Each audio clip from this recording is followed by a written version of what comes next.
திருச்சிற்றம்பலம். தென்னாடுடைய சிவனே போற்றி, எந்நாட்டவர்க்கும் இறைவா போற்றி. பாலும் தெளிதேனும் பாகும் பருப்பும் இவை நான்கும் கலந்துனக்கு நான் தருவேன். கோலம் செய் துங்கக் கரிமுகத்து தூமணியே நீ எனக்கு சங்கத் தமிழ் மூன்றும் தா.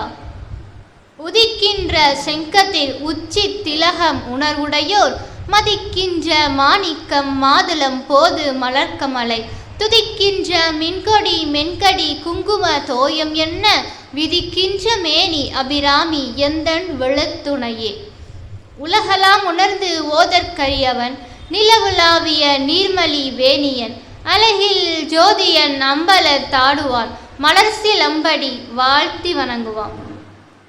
எல்லாம் வல்ல சதுரகிரி ஸ்ரீ சுந்தர மகாலிங்க பெருமானின் தனிப்பெரும் கருணையினாலும் ஸ்ரீவில்லிபுத்தூர் ஸ்ரீ ஆண்டாள் நாச்சியாருடைய திருவருட்கருணையினாலும் இந்த ஸ்ரீ சிவகாசி மாநகரிலே எழுந்தருளி அருள்பாலித்து கொண்டிருக்கக்கூடிய காசி விஸ்வநாதருடைய திருவருட் துணையினாலும் ஒவ்வொரு வாரமும் மிகவும் சிறப்பாக சொற்பொழிவு நிகழ்ச்சிகள் நடைபெற்று கொண்டு வருகிறது. அந்த வகையிலே இன்றைய தினம் அடியேனுக்கு சொற்பொழிவாற்ற நல்லதொரு வாய்ப்பினை நல்கிய சிவசக்தி மன்றத்தின் உறுப்பினர்கள் அத்துணை பேருக்கும் அடியேனுடைய பணிவான வணக்கத்தை தெரிவித்துக் கொள்கிறேன். இன்றைய தினம் நாம் பார்வதி திருக்கல்யாணத்தை பற்றி சிந்திக்க இருக்கிறோம். கந்தபுராணத்திலே கச்சியப்ப சிவாச்சாரியார் பார்வதி திருக்கல்யாணத்தை பற்றி மிகவும் விரிவாகவும் சிறப்பாகவும் கூறியிருக்கிறார். ஏன்னா கந்தபுராணத்தில் ஆரம்பிக்கிற பொழுதும் திருமணத்தில் தொடங்கும், முடிகிற பொழுதும் திருமணத்தில் முடியும். அப்படி திருமணத்தை தொடங்கி திருமணத்திலே முடியக்கூடிய ஒரு புராணமாக கந்தபுராணம் அமைந்திருக்கிறது. முதல்ல ஆரம்பிக்கிற பொழுது பார்வதி திருக்கல்யாணத்தில் ஆரம்பித்து முடிகிற பொழுது வள்ளி திருக்கல்யாணத்தில் முடியும். அப்படிப்பட்ட ஒரு அற்புதமான புராணம் கந்தபுராணம். அந்த கந்தபுராணத்திலே கச்சியப்ப சிவாச்சாரியார் பார்வதி திருக்கல்யாணத்தை பற்றி சிறப்பாக கூறியிருக்கிறார். அதை தான் நாம் இன்றைய தினம் சிந்திக்க இருக்கிறோம். பிரம்மதேவருடைய வலக்கை பெருவிரலிலே இருந்து தோன்றியவர் தட்ச பிரபாவதி. அந்த தட்ச பிரபாவதி எல்லா வேதங்களையும் ஆகமங்களையும் சாஸ்திரங்களையும் கற்ற, எல்லா நூல்களையும் கற்ற பிறகு தன்னுடைய தந்தையான பிரம்மதேவரிடத்திலே வந்து கேட்கிறார். தந்தையே, தெய்வங்களிலே சிறந்த தெய்வம் எது என்று கேட்டார். தெய்வங்களிலே சிறந்த தெய்வம் எது, முழுமுதற் கடவுளாக விளங்கக்கூடிய தெய்வம் எது என்று தட்ச பிரபாவதி பிரம்மாவிடத்திலே கேட்கிறார். அதற்கு பிரம்மா சொன்னார், சிவபெருமானே முழுமுதற் கடவுள்னர். உடனே தட்ச பிரபாவதியும் சிவபெருமானை நோக்கி கடுமையான தவம் இருக்கிறார். 21,000 ஆண்டுகள் சிவபெருமானை குறித்து கடுமையான தவம் இருக்கிறார் தட்ச பிரபாவதி. அவருடைய தவத்துக்கு மெச்சி போய் சிவபெருமானும் காட்சி கொடுத்தார். காட்சி கொடுத்து, உனக்கு என்ன வரம் வேண்டும் கேள் அப்படின்னு சொல்லி கேட்கிறார். அப்போ தட்சன் சிவபெருமானிடத்திலே வரம் கேட்கிறார். சிவபெருமானே, நான் எங்கு சென்றாலும் அங்கு எனக்கு வரவேற்பு கிடைக்கணும். எல்லோரும் என்னை போற்றி வணங்க வேண்டும். எல்லோரும் மதிக்கத்தக்க ஒரு நிலையில நான் இருக்கணும். மூவரும் தேவரும் யாவரும் வந்து என்னை வணங்க வேண்டும் அப்படின்னார். அது மட்டுமல்ல, உம்மை விட்டு பிரியாது இருக்கக்கூடிய பராசக்தி எனக்கு மகளாகவும் நீங்கள் எனக்கு மாப்பிள்ளையாகவும் வர வேண்டும் என்று தட்ச பிரபாவதி சிவபெருமானிடத்திலே வரம் கேட்கிறார். சிவபெருமானும் சரின்னு சொல்லி அவனுக்கு அந்த வரத்தை கொடுத்தார். அதுக்கப்புறம் தட்சன் பிரம்மாவிடத்திலே சொல்லி தட்சபுரம் அப்படின்னு சொல்லக்கூடிய ஒரு நகரத்தை நிர்மாணித்தார். பிரம்மாவும் தட்சபுரம் அப்படின்ற ஒரு நகரத்தை அவருடைய மகனுக்கு நிர்மாணம் செய்து கொடுத்துட்டார். அந்த தட்சபுரம் என்று சொல்லக்கூடிய நகரத்தை நிர்மாணம் செய்து அதிலே வேதவள்ளி என்று சொல்லக்கூடிய ஒரு பெண்ணை திருமணம் செய்து கொண்டு சீரும் சிறப்புமாக வாழ்ந்து கொண்டு வருகிறார் தட்ச பிரபாவதி. எல்லோரும் வந்து தட்சனை வணங்குகிறார்கள். எங்கு சென்றாலும் அவருக்கு ஒரு மரியாதை, எல்லோரும் பெருமைப்படும் அளவிற்கு தட்சன் வாழ்ந்து கொண்டிருக்கிறார். அப்புறம் தட்சனுக்கு 1000 ஆண் குழந்தைகள் பிறந்தது. அந்த ஆண் குழந்தைகளை உட்கார வச்சு தட்சன் உபதேசம் பண்ணுறான். அந்த 1000 ஆண் குழந்தைகளையும் உட்கார வச்சு, குழந்தைகளே, தெய்வங்களிலே முழுமுதற் கடவுளாக விளங்கக்கூடிய தெய்வம் சிவபெருமான். அதனால சிவபெருமானை குறித்து தவம் செய்யுங்கள். நீங்கள் தவம் செய்தீர்களானால் சிவபெருமான் உங்களுக்கு காட்சி கொடுப்பார். காட்சி கொடுத்து என்ன வரம் வேணும் கேளுங்கள் அப்படின்னு சொல்லி அவர் கேட்பார். அப்படி கேட்கிற பொழுது சிவபெருமானிடத்திலே நீங்கள் இந்த உலகத்தையே ஆள வேண்டும் என்கின்ற வரத்தை கேட்டு பெறுங்கள். எல்லாரும் உங்களுக்கு அடங்கி இருக்க வேண்டும். இந்த உலகத்தையே நீங்கள் ஆட்சி செய்து வல்லமை பெற்று வாழ வேண்டும். அந்த வரத்தை சிவபெருமானிடத்திலே கேட்டு பெறுங்கள் அப்படின்னு சொல்லி தட்சன் உபதேசம் பண்றான். சரின்னு சொல்லி அந்த 1000 ஆண் குழந்தைகளும் தவம் இருக்கிறார்கள். 1000 பேரும் சிவபெருமானை நோக்கி கடுமையான தவம் இருக்கிறார்கள். அப்படி தவம் செய்து கொண்டு இருக்கக்கூடிய வேளையிலே நாரத மாமுனிவர் அந்த இடத்துக்கு வந்து 1000 ஆண் குழந்தைகளையும் பார்த்து கேட்கிறார். குழந்தைகளே, என்ன செய்து கொண்டிருக்கிறீர்கள் அப்படின்னு சொல்லி கேட்கிற பொழுது, நாங்கள் தவம் செய்து கொண்டிருக்கிறோம். யாரை குறித்து தவம் செய்கிறீர்கள்? முழுமுதற் கடவுளாக விளங்கக்கூடிய சிவபெருமானை குறித்து தவம் செய்கிறோம். அப்படியா? சிவபெருமான் காட்சி கொடுத்தால் அவரிடத்திலே என்ன கேட்கப் போகிறீர்கள்? எதற்காக தவம் இருக்கிறீர்கள்? என்ன வரம் வேண்டி தவம் இருக்கிறீர்கள் என்று நாரத மாமுனிவர் 1000 குழந்தைகள்கிட்டையும் கேட்கிறார். அதற்கு அந்த 1000 ஆண் குழந்தைகளும் பதில் சொல்றாங்க. சிவபெருமான் காட்சி கொடுத்து உங்களுக்கு என்ன வரம் வேண்டும் கேளுங்கன்னு அவர் கேட்கிற பொழுது, அவரிடத்திலே நாங்கள் இந்த உலகத்தையே ஆட்சி செய்ய வேண்டும், இந்த உலகத்தையே ஆளுமைப்படுத்த வேண்டும் என்கின்ற வரத்தை கேட்கப் போகிறோம். அதற்காகத்தான் நாங்கள் அத்துணை பேரும் தவம் இருக்கிறோம் அப்படின்னு சொல்லி இந்த செய்தியெல்லாம் நாரதமா முனிவர்கிட்ட அந்த குழந்தைகள் சொல்றாங்க. இதை கேட்ட உடனே நாரதமா முனிவர் சிரிச்சார். நீங்க சொல்றது ரொம்ப வேடிக்கையா இருக்குதே குழந்தைகளே, இது எதுவுமே நிலையானது கிடையாது, இதெல்லாம் சிற்றின்பம். சிவபெருமான் எப்பேற்பட்ட தெய்வம் தெரியுமா? அவரிடத்தில் நீங்கள் எப்பேற்பட்ட வரத்தை நீங்கள் கேட்க வேண்டும் தெரியுமா? அதை விடுத்து ஒரு சிற்றின்பத்தை போன்று கேட்கிறீங்களே, அதை போய் நீங்க கேட்குறீங்களே அப்படின்னு சொல்லி சிவபெருமானுடைய பெருமையெல்லாம் சொல்றார் நாரத மாமுனிவர். ஒவ்வொரு தெய்வத்தை கும்பிட்டா ஒவ்வொரு தெய்வமும் ஒவ்வொன்று நமக்கு கொடுப்பார்கள். ஒரு தெய்வத்தை கும்பிட்டா நமக்கு செல்வம் கிடைக்கும், ஒரு தெய்வத்தை கும்பிட்டா நமக்கு ஞானம் கிடைக்கும், ஒரு தெய்வத்தை கும்பிட்டா நமக்கு இல்வாழ்க்கை சிறந்து அமையும், நல்ல ஒரு வாழ்க்கை நமக்கு கிடைக்கும். ஒரு தெய்வத்தை கும்பிட்டா ஆரோக்கியம் கிடைக்கும், ஒரு தெய்வத்தை கும்பிட்டா வெற்றி கிடைக்கும், ஜெயம் உண்டாகும், புகழ் கீர்த்தி உண்டாகும். இப்படி ஒவ்வொரு தெய்வத்தை கும்பிட்டாலும் ஒவ்வொரு தெய்வமும் ஒவ்வொன்று கொடுப்பார்கள். சிவபெருமான் என்ன கொடுப்பார்? ஒவ்வொரு தெய்வமும் ஒவ்வொன்று கொடுக்கும். சிவபெருமானை கும்பிட்டால் சிவபெருமான் என்ன கொடுப்பார் அப்படின்னா, ஒவ்வொரு தெய்வமும் ஒவ்வொன்று கொடுக்கும், ஆனா சிவபெருமான் ஒருத்தர் தான் தன்னையே கொடுப்பார். மாணிக்க வாசக பெருமான் அழகா சொல்வார், சித்தவலம் அறிவித்து சிவமாக்கி இணையாண்ட அப்படின்னு பாடியிருக்கார். சிவபெருமான் அவரை கும்பிடக்கூடிய அடியவர்களை சிவமாகவே மாத்திடுவாராம். எல்லா தெய்வமும் காசு பணத்தை கொடுக்கும், நல்ல வாழ்க்கையை கொடுக்கும், சுகத்தை கொடுக்கும், ஆரோக்கியத்தை கொடுக்கும், புகழை கொடுக்கும், கீர்த்தியை கொடுக்கும். ஆனால் சிவபெருமான் ஒருத்தர் தான் தன்னையே கொடுப்பார். தன்னை வழிபாடு செய்யக்கூடியவர்களை சிவமாகவே மாத்திடுவர். அப்பேற்பட்ட பெரும் கருணையை படைத்தவர் சிவபெருமான். முக்தி வேணும்னா சிவபெருமானைத்தான் கும்பிடணும், மோட்சம் வேணும்னா சிவபெருமானைத்தான் கும்பிடணும். அப்பேற்பட்ட தெய்வம் சிவபெருமான். அதனாலதான் தூக்கிய திருவடியோடு காட்சி கொடுக்கிறார். அவர் ஒருத்தர் தான் தூக்கிய திருவடியோடு காட்சி கொடுக்கிறார். இடது கால தூக்கி ஆடுற, ஏன்னா இடது பாதம் அப்படின்றது அம்பிகைக்கு உரியது.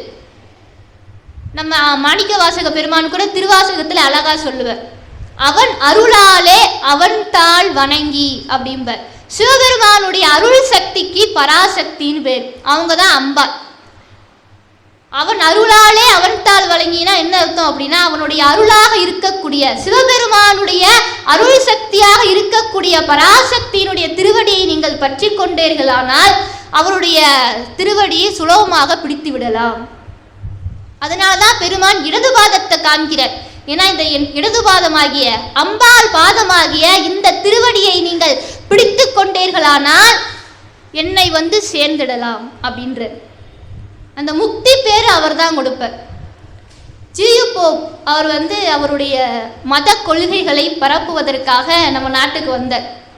பைபிள்னு சொல்லக்கூடிய அவங்களுடைய கொள்கைகளை எல்லாம் பரப்புவதற்காக நம்ம நாட்டுக்கு வந்தவர் தமிழ்நாட்டுக்கு வந்தார்.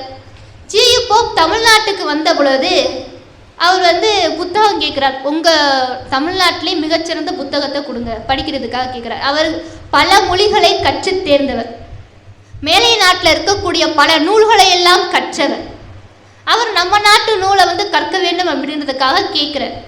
அப்போ ஜியு போப் இடத்திலே திருக்குறள் அப்படின்னு சொல்லக்கூடிய நூல், அந்த நூலை கொண்டு போய் ஜியு போப்கிட்ட கொடுக்குறாங்க. அவரும் அதை வாங்கி படித்தார். படிச்சுட்டு சொன்னால் கருத்துக்கள்லாம் ரொம்ப அருமையாக இருக்கிறது, வாழ்க்கையில் எல்லா மனிதர்களும் பின்பற்றக்கூடிய அத்துணை விஷயங்களும் இந்த திருக்குறளிலே இருக்கிறது. ஆனால் இந்த திருக்குறளில் அறம், பொருள், இன்பம் இதை 3 பற்றி மட்டும்தான் சொல்லியிருக்கிறாங்க. வீடு பேற்றை பற்றி சொல்லக்கூடிய நூல் உங்களிடத்தில் இல்லையா அப்படின்னு சொல்லி ஜியு போப் கேட்குறார். உடனே அவங்க என்ன பண்ணாங்க, திருவாசகம் என்று சொல்லக்கூடிய ஒப்பற்ற நூல், தேன், அப்பேற்பட்ட தேன் தமிழாக விளங்கக்கூடிய திருவாசக தேனை ஜியு போப்கிட்ட கொடுத்தாங்க. ஜியு போப்பும் வாங்கி படிக்கிறார். படிக்க படிக்க கண்களிலே கண்ணீர் வந்ததாம். ஒவ்வொரு வரியும் படிக்க படிக்க கண்களிலே கண்ணீர் வருகிறது ஜியு போப்க்கு. உடனே அவர் என்ன பண்ணார், அந்த புத்தகத்தை எடுத்துக்கொண்டு லண்டனுக்கு போயிட்டார். லண்டன்ல ஒரு மிகப்பெரிய குருவா இருக்கக்கூடியவர், அவங்கெல்லாம் ஃபாதர்னு சொல்லுவாங்க. அப்பேற்பட்ட ஒரு பாதிரியாராக இருக்கக்கூடிய ஒரு பெரிய ஃபாதர், அவரிடத்துல போய் ஜியு போப் சொல்ற, ஃபாதர், நான் நம்ம நாட்டு நூல்களையும் படிச்சிருக்கிறேன், மேலை நாட்டில் இருக்கக்கூடிய எல்லா நூல்களையும் நான் படிச்சிருக்கிறேன். ஆனால் எந்த நூல்களிலும் சொல்லாத விஷயத்தை இந்த நூல் சொல்கிறது. இந்த நூலை படிக்க படிக்க எனக்கு கண்களிலே கண்ணீர் வருகிறது அப்படின்னு சொல்லி அந்த ஃபாதர்கிட்ட சொல்ற. ஃபாதர், இப்போ ஒரு துலாக்கோல் இருக்கு அப்படின்னா அந்த துலாக்கோல்ல ஒரு பக்கம் இருக்கக்கூடிய தராசு தட்டில் மேலை நாட்டில் இருக்கக்கூடிய எல்லா நூல்களையும் வச்சு, இந்த பக்கம் இருக்கக்கூடிய தராசு தட்டில் இந்த திருவாசகத்தில் ஒரே ஒரு வரி, முழுவதும்னு கூட அவர் சொல்லலை, ஒரே ஒரு வரி வச்சா போதும், மேலை நாட்டு நூல்கள் இருக்கக்கூடிய தராசு தட்டு மேலே இருக்கும், திருவாசக தட்டு கீழே இருக்குன்னா. உடனே அந்த ஃபாதர் கேட்குறாரு, அப்படியா, அப்படி என்ன வரின்னு கேட்டார். உடனே அவர் சொன்னார், இமைப்பொழுதும் எண்ணெஞ்சில் நீங்காதான் தாழ்வாழ்க, கண் இமைக்கிற நொடி கூட இறைவன் நம்ம விட்டு போகவில்லைன்னு சொல்லி மாணிக்க வாசகர் பாடியிருக்கிறாரே, இப்படி யாருமே பாடலையே. இறைவன் கண் இமைக்கிற நொடி கூட நம்ம விட்டு போவது கிடையாது, ஆனால் நமக்கு தான் அது தெரிவது கிடையாது. நம்ம கூடவே தான் எப்பவுமே இருக்கிறார், ஆனால் நம்ம தான் அவருடைய அருளை அறிந்து கொள்வதில்லை. உடனே அந்த ஃபாதிரியார் கேட்குறாரா, அப்படி என்ன நூல் அப்படின்னு சொல்லி கேட்குற பொழுது தான் சொல்றார், இது மாணிக்க வாசகர் அருளி செய்த திருவாசகம் அப்படின்னு. 12 திருமுறைகள் இருக்கிறது, சைவ திருமுறைகள் 12 திருமுறைகள் இருக்கிறது. அந்த 12 திருமுறைகளிலே ஆங்கிலத்தில் மொழிபெயர்க்கப்பட்ட முதல் நூல் திருவாசகம். ஜியு போப் தான் ஆங்கிலத்தில் மொழிபெயர்த்தார். அப்பேற்பட்ட ஒரு ஒப்பற்ற நூல், முக்தி பேற்றை, அந்த வீடு பேற்றை தரக்கூடிய நூல் திருவாசகம். அதை வாழ்த்தும் போது கூட சொல்லுவாங்க, அழகா சொல்லுவாங்க, தொல்லை இரும்பிறவி சூழும் தலை நீக்கி அல்லல் அறுத்து ஆனந்தமாக்கியதே எல்லை மறுவா நெறி அளிக்கும் வாத ஊரர் என்கோன் திருவாசகம் என்னும் தேன் அப்படிம்பாங்க. எல்லை மறுவா நெறியை அழிக்கக்கூடிய நூல். எல்லை மறுவா நெறி அப்படின்னா என்ன அர்த்தம் அப்படின்னா பிறவாத நிலைன்னு அர்த்தம். இந்த பிறவாத நிலையாகிய வீடு பேற்றை அழிக்கக்கூடிய நூல் திருவாசகம். இந்த திருவாசகத்தை படிச்சா நமக்கு முக்தியே கிடைக்கும். இந்த திருவாசகத்துக்கு பொருள் என்ன அப்படின்னு சொல்லி கேட்கிற பொழுது மாணிக்க வாசக பெருமான் சொல்ற, நடராஜ பெருமானை காமிச்சு திருவாசகத்துக்கு பொருள் திருச்சிற்றம்பலத்தான்னு சொல்லி அப்படியே உள்ள போய் ஜோதியா மறைஞ்ச. அப்பேற்பட்ட ஒரு ஒப்பற்ற நூல். ஆக சிவபெருமானை கும்பிட்டா முக்தி கிடைக்கும் அப்படின்னு சொல்லி நாரத பெருமான் சிவபெருமானுடைய பெருமையெல்லாம் சொல்றார். சிவபெருமான் எப்பேற்பட்ட தெய்வம், உருவமாக அருவுருவமாக அருவமாக இருக்கக்கூடிய தெய்வம். அவர் மட்டும்தான் 3 நிலைகள்ல இருப்பார். உருவமாகவும் இருப்பார், அருவமாகவும் இருப்பார், அருவுருவ நிலையிலையும் இருப்பார். உருவம் அப்படின்றது நர்ராஜா, அருவம் அப்படின்றது லிங்க வடிவம், அருவம் அப்படின்றது நம்ம சிதம்பரத்தில் இருக்கக்கூடிய அந்த தங்கம் வில்வ தொங்கும் இல்லையா, ஆகாயம், சிதம்பர ரகசியம் என்று சொல்வார்கள். சிவபெருமான் அப்படி அந்த சிதம்பர ரகசியமாக இருக்கிறார்கள், ஆகாயமாக அப்படின்னு சொல்லுவாங்க இல்லையா. அந்த அருவம் அப்படின்றது எல்லா இடத்துலையும் சிவபெருமான் நிறைந்திருக்கிறார் அப்படின்ற பொருள். அருவுருவம் அப்படின்றது லிங்க வடிவம். அப்படி 3 நிலைகள்லையும் இருக்கக்கூடியவர் தான் சிவபெருமான். அவர் ஒருத்தர் தான் 3 நிலைகள்ல இருக்கிறார். அப்பேற்பட்ட பெருமானுடைய புகழையெல்லாம் நாரத முனிவர் சொல்றார். குழந்தைகளே, அவர் உங்ககிட்ட காட்சி கொடுத்து உங்களுக்கு என்ன வேணும்னு கேட்கிறார் அப்படின்னா அதற்கே நீங்கள் ஒரு தவம் செய்திருக்க வேண்டும், அதற்கே நீங்கள் ஒரு புண்ணியம் செய்திருக்க வேண்டும். அவருடைய காட்சி கிடைக்காமல் எத்தனையோ பேர் தவம் கிடக்கிறார்கள், அவருடைய காட்சிக்காக எத்தனையோ பேர் தவம் கிடக்கிறார்கள். அப்பேற்பட்ட தெய்வம் அவர். திருமால், பிரம்மா, 33 தேவர்கள் அத்துணை பேரும் அவரைத்தான் தொழுது வணங்குகிறார்கள். அத்துணை பேருக்கும் காண கிடைக்காத தெய்வம் அவர். அப்பேற்பட்ட தெய்வம் உங்களிடத்திலே காட்சி கொடுக்கிற பொழுது நீங்கள் அவரிடத்திலே போயும் இந்த உலகத்தை ஆள வேண்டும் என்கின்ற வரத்தையா கேட்கப் போகிறீர்கள்? இது ரொம்ப வேடிக்கையா இருக்கே குழந்தைகளே. நான் சொல்வதை கேளுங்கள். இந்த உலகத்திலேயே பேரின்பம் என்று சொல்லக்கூடியது முக்தி பேரு தான். இதெல்லாம் நிலையானது கிடையாது. அந்த முக்தி என்று சொல்லக்கூடிய பேரின்பம் அதுதான் நமக்கு ஆனந்தத்தை தரக்கூடியது. சிவபெருமான் சச்சிதானந்தமாக இருக்கிறார். அந்த ஆனந்தம் நமக்கும் கிடைக்க வேண்டும் என்றால் நீங்கள் அவரிடத்திலே முக்தியை கேட்டு பெறுங்கள், அவருடைய திருவடியை கேட்டு பெறுங்கள், அதுதான் நிலையான ஆனந்தம் என்று சொல்லி அதனுடைய பெருமையெல்லாம் நாரதமா முனிவர் சொல்றார். சொன்ன உடனே அந்த ஆண் குழந்தைகளுடைய மனமானது அப்படி மாறிடுச்சு. அதெல்லாம் புரிஞ்சுக்கிறார். புரிஞ்ச உடனே நாரதமா முனிவரும் அங்கிருந்து சென்று விடுகிறார். அந்த 1000 ஆண் குழந்தைகளும் தவம் இருக்கிறார்கள். அந்த தவத்துக்கு மெச்சி போய் சிவபெருமானும் காட்சி கொடுத்தார். சிவபெருமான் காட்சி கொடுத்து, குழந்தைகளே உங்களுக்கு என்ன வரம் வேண்டும் கேளுங்கள் அப்படின்னு சொல்லி கேட்குறார். உடனே அந்த 1000 ஆண் குழந்தைகளும் கேட்குறாங்க, பெருமானே எங்களுக்கு வீடு பேச்சினை அளிக்க வேண்டும், உங்களுடைய திருவடி தான் வேணும், எங்களுக்கு மோட்சம் தான் வேணும்னு சொல்லி முக்தியை கேட்டார்கள். சிவபெருமானும் கருணாமூர்த்தி கொடுத்துட்டார். 1000 பேருக்கும் மோட்சம் கிட்டியது. இந்த செய்தியெல்லாம் தட்ச பிரபாவதிக்கு தெரிஞ்சது. தெரிஞ்ச உடனே ரொம்ப வருத்தப்பட்டார். அதுக்கப்புறம் மறுபடியும் அவருக்கு 1000 ஆண் குழந்தைகள் பிறந்தது. 1000 ஆண் குழந்தைகளை பெற்றுக்கொண்டார். மறுபடியும் அந்த 1000 ஆண் குழந்தைகளை உட்கார வச்சு உபதேசம் பண்றார் தட்ச பிரபாவதி. முன்ன மாதிரியே உபதேசம் பண்றார். குழந்தைகளே, சிவபெருமானே முழுமுதற் கடவுள். அவரிடத்திலே நீங்கள் தவம் செய்து வரம் கேட்டு பெறுங்கள், இந்த உலகத்தை ஆட்சி செய்ய வேண்டும் என்கின்ற வரத்தை கேட்டு பெறுங்கள்னு சொல்லி தட்ச பிரபாவதியும் குழந்தைகளுக்கு உபதேசம் பண்றார். சரின்னு சொல்லி அந்த 1000 ஆண் குழந்தைகளும் முன்னாடி மாதிரி அவங்கள மாதிரி தவம் செய்கிறார்கள். தவம் செய்து கொண்டிருக்கக்கூடிய சூழ்நிலையிலே முன்னாடி மாதிரி நாரதமா முனிவர் அந்த இடத்துக்கு வந்து அவங்களுக்கு என்ன உபதேசம் பண்ணாரோ அதே இது அப்படியே இவருக்கு உபதேசம் பண்றாங்க. குழந்தைகளே, சிவபெருமானிடம் முக்தியை கேட்டு பெறுங்கள், அதுதான் பேரானந்தம், அதை கேட்டு பெறுங்கள்னு சொல்லி உபதேசம் பண்ணிட்டு கிளம்பிட்டார். இப்போ அந்த 1000 ஆண் குழந்தைகளும் மனம் மாறியது.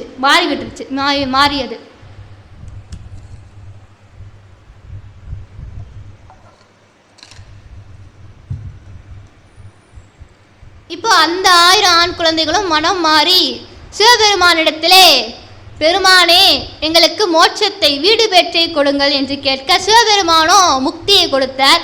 அத்துணை பேரும் மோட்சமடைந்தார்கள். இது தட்சனுக்கு தெரிஞ்சு ரொம்ப வருத்தப்பட்டார். ஏன்னா முதல்ல ஒரு 1000 ஆண் குழந்தைகள் பெற்றுக்கொண்டார், அதுவும் மோட்சம் அடைஞ்சிருச்சு. 2வது ஒரு 1000 ஆண் குழந்தைகளை பெற்றுக்கொண்டார், அதுவும் நம்ம பேச்சை கேட்காம மோட்சம் அடைஞ்சிருச்சேன்னு சொல்லி இனிமே ஆண் குழந்தையே வேணாம் அப்படின்னு சொல்லி பெண் குழந்தைகளை பெற்றுக்கொள்வோம் அப்படின்னு நினைச்சார். அப்படி ஒரு முறை தட்ச பிரபாவதி யமுனா நதிக்கரையிலே நீராடச் சென்றார். அப்படி நீராடச் செல்கிற பொழுது அங்கே வலம்புரி சங்காக அம்பாள் வீற்றிருந்தார். அந்த சங்கை கையிலே எடுத்த பொழுது அது ஒரு பெண் குழந்தையாக மாறியது. தட்சனுடைய மகள் அதனாலே தாட்சாயணி என்று பெயர் சூட்டி அவருடைய மனைவியான வேதவழிகிட்ட கொடுத்து வளர்க்க சொல்றார். இப்போ 2 பேரும் அந்த பெண்ணை வளர்த்தார்கள், சீரும் சிறப்புமாக வளர்க்கிறார்கள். தாட்சாயணி அம்மையாரும் சின்ன வயசுல இருந்தே சிவபெருமான் மேல அதீதமான பக்தி கொண்டு அவங்களை வழிபாடு செய்து கொண்டிருக்கிறார்கள். சிவபெருமானைத்தான் திருமணம் செய்து கொள்ள வேண்டும் அப்படின்னு சொல்லி ரொம்ப ஆசையோடும் விருப்பத்தோடும் சிவபெருமானுக்காக பல விரதங்கள் எல்லாம் இருந்து தவம் எல்லாம் செய்தார்கள். அப்புறம் சிவபெருமானோ ஒரு அந்தணர் வடிவிலே வந்து அம்பாளுக்கு அருள் புரிந்தார்.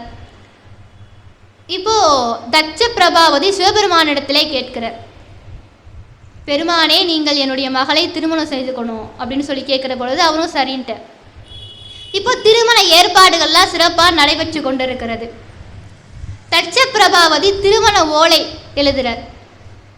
எல்லாம் வல்ல சிவபெருமானுக்கும் என் மகள் தாட்சாயணிக்கும் திருமணம் நடக்க இருப்பதால் மூவரும் தேவரும் யாவரும் வந்து கலந்து கொள்ளுங்கள், இப்படிக்கு தட்ச பிரபாவதின்னு சொல்லி திருமண ஓலை எழுதி எல்லோருக்கும் அனுப்பினார்.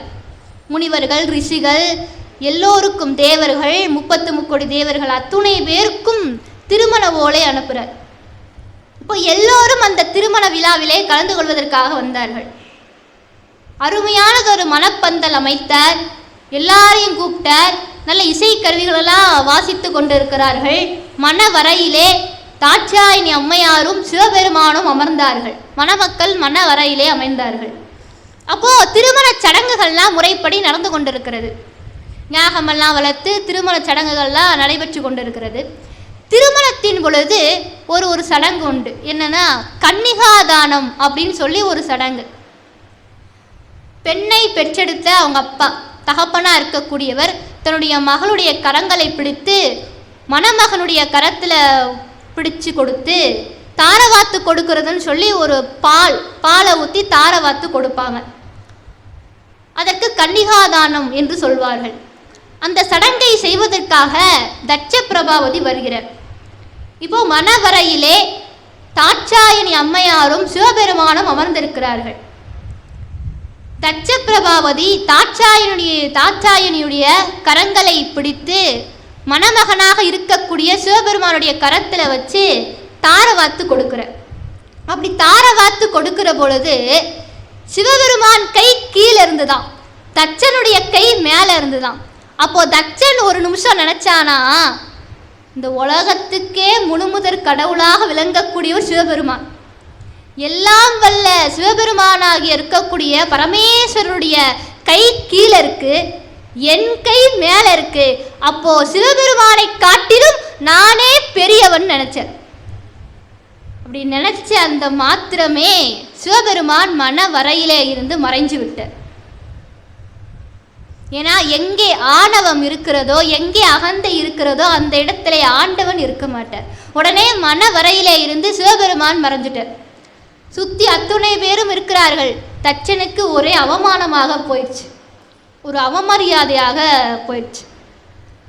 அந்த தட்ச பிரபாவதி எல்லா இடத்துலையும் தேடி பார்க்குறார், சிவபெருமானை எல்லா இடத்துலையும் தேடுறார், எங்கு தேடியும் கிடைக்கல. ரொம்ப வருத்தம். கொஞ்ச நாள் சென்றது. அதுக்கப்புறம் தட்சனுடைய மகள் தாட்சாயணி அம்மையார் சிவபூஜையெல்லாம் பண்ணார்கள். சிவபெருமானை நினைத்து சிவபூஜையெல்லாம் செய்தார்கள். அப்போ சிவபெருமானும் காட்சி கொடுத்து தாட்சாயணி அம்மையாரை கைலாசத்துக்கு அழைச்சிட்டு போயிட்டார். இந்த விஷயம் தெரிஞ்சதுக்கப்புறம் தட்சனுக்கு இன்னும் ரொம்ப வருத்தம். சரி, நம்ம பொண்ணை அழைச்சிட்டு போல தான் போனார், நம்மகிட்ட ஒரு வார்த்தை சொல்லிட்டு அழைச்சிட்டு போயிருக்க கூடாதா, சொல்லாமல் அழைச்சிட்டு போயிட்டாருன்னு சொல்லி அது ஒரு வருத்தம். கொஞ்ச நாள் சென்றது. அதுக்கப்புறம் தட்சனுடைய மனைவி வேதவள்ளி அம்மையார் தட்சனிடத்திலே சொல்கிறாங்க, சுவாமி மகளை பார்த்துட்டு வரணும், ரொம்ப நாள் ஆச்சு அவளை பார்த்துட்டு வரணும் அப்படின்னு சொன்ன உடனே சரி நான் போய் பார்த்துட்டு வரேன்னு சொல்லி தட்சனும் கைலாசத்துக்கு புறப்படுறார். கைலாசத்துக்கு போகிறார். அப்படி உள்ளே போகும் பொழுது நான் சிவபெருமானுக்கே மாமனார் என்கின்ற கர்வத்தோடு அங்க வஸ்திரவை இடுப்பே கட்டாமல் தோளிலே போட்டுக்கொண்டு அப்படி போகிறார். இதை பார்த்த உடனே பூதகணங்கள் தடுத்து நிப்பாட்டிடுச்சு. உடனே தட்சன் சொன்னா, நான் சிவபெருமானுக்கே மாமனர், யாரா இருந்தா என்ன, அங்கே இருக்கக்கூடியவர் எல்லாம் வல்ல இறைவன், எல்லா உலகங்களையும் 3 உலகங்களுக்கும் போற்றுதலுக்குரிய தெய்வம். அப்பேற்பட்ட சிவபெருமான் கைலாயத்திலே வீற்றிருக்கிறார். அவரை பார்க்கக்கூடிய அத்துணை பேர்களுமே மரியாதையோடு செல்வார்கள். நீங்கள் என்னவென்றால் இப்படி ஒரு அங்கவஸ்திரை இடுப்பிலே கட்டாமல் ரொம்ப ஒரு கர்வத்தோடு ஆணவத்தோடு செல்கிறீர்களே அப்படின்னு சொல்லி பூதகணங்கள் தடுத்து நிப்பாட்டிச்சு. இது தட்சனுக்கு இன்னும் ரொம்ப ஒரு அவமரியாதையாக போயிடுச்சு. அதனால தான் நம்ம கோயிலுக்கெல்லாம் போகும்போது சொல்லுவாங்க, துண்டை இடுப்பில் கட்டிட்டு போங்க அப்படிம்பாங்க. துண்டை இடுப்பில் கட்டிட்டு போங்க, அது ஒரு மரியாதை. அப்படி இந்த பூதகணங்கள் தட்சனை தடுத்து நிறுத்தியவுடன் தட்சனுக்கு இன்னும் ரொம்ப வருத்தமாக போயிடுச்சு, ஒரு அவமரியாதையாக போயிடுச்சு. சிவபெருமானை பகைத்தான். அதுக்கப்புறம் தட்சனுக்கு 50 பெண் குழந்தைகள் பிறந்தது. அந்த பிறந்த 50 பெண் குழந்தைகளில் 10 பெண்களை தர்மதேவருக்கு திருமணம் செஞ்சு கொடுத்தார். 10 பெண்களை யமதர்மர் என்று சொல்லக்கூடிய தர்மதேவருக்கு திருமணம் செஞ்சு கொடுத்தார். 13 பெண்களை காசிப முனிவருக்கு திருமணம் செய்து கொடுத்தார். 27 பெண்களை சந்திர பகவானுக்கு திருமணம் செய்து கொடுத்தார். இதில் இந்த சந்திர பகவான் 27 பெண்களில் கடைசி மனைவியாக இருக்கக்கூடிய ரோஹிணி மேலே மட்டும் ரொம்ப பிரியமாக இருந்தார். மற்ற 26 பெண்களை திரும்பி கூட பார்க்காமல் உதாசீனப்படுத்தினர். அந்த மற்ற 26 பெண்களும் தந்தையாகிய தட்சனிடத்திலே முறையிட்டார்கள், அப்பா, எங்களுடைய கணவர் எங்களை திரும்பி கூட பார்க்க மாட்டார், ரோஹிணி மேலே தான் ரொம்ப பிரியமாக இருக்கிறார், எங்களை கண்டுக்கவே மாட்டார் அப்படின்னு சொல்லி ரொம்ப வருத்தத்தோடு அந்த பெண்கள் எல்லாம் தந்தையிடத்திலே முறையிட்டார்கள். உடனே தட்சன் சந்திர பகவானுக்கு சாபம் கொடுத்துட்டார். சந்திரனுக்கு 16 கலைகள் இருக்குமா, நீ நாளுக்கு ஒரு கலையாக தேய்ந்து ஓய்ந்து மாய்ந்து போக கடவுதுன்னு சொல்லி சாபம் கொடுத்துட்டார். பூரண சந்திரனாக ஜொலித்த சந்திர பெருமான் அப்படி நாளுக்கு ஒரு கலையாக தேய ஆரம்பிக்கிறார். ஒவ்வொரு நாளும் தேய்ந்து கொண்டே வருகிறார். அப்படி தேய தேய ஒவ்வொரு நாளும் தேய்ந்து கொண்டே வர அவளுக்கு ரொம்ப வருத்தமாக போயிடுச்சு. எல்லாரிடத்திலும் போய் தஞ்சம் கேட்டார். தேவேந்திரன்ட்ட போய் தஞ்சம் கேட்கிறார். தேவேந்திரரே, எப்படியாவது எனக்கு இதற்கு விமோச்சனம் சொல்லுங்கள், நான் தேய்து கொண்டே வருகிறேன் அப்படின்னு சொல்லி தேவேந்திரன்ட்ட கேட்குறார். அவர் சொன்னார், என்னாலலாம் ஒன்றும் பண்ண முடியாது அப்படின்னு சொல்லி தேவேந்திரன் சொல்லிட்டார். சரின்னு சொல்லிட்டு பிரம்மாட்ட போனார். பிரம்மதேவரே, இந்த மாதிரி உங்கள் மகன் எனக்கு இப்படி ஒரு சாபத்தை கொடுத்துட்டார், எனக்கு என்ன செய்யறதுனே தெரியல, நீங்கள் அதற்கு ஏதாவது ஒரு விமோச்சனம் சொல்லுங்கன்னு சொல்லி சந்திர பகவான் கேட்குறார். உடனே பிரம்மதேவர் சொன்னார், அவன் சாபம் கொடுத்தது தான், என்னாலலாம் அதை மாற்ற முடியாது, என்னால் ஒன்றும் பண்ண முடியாது போன்ட்டார். சரின்னு சந்திர பகவான் நேராக திருமால்கிட்ட வந்தார்.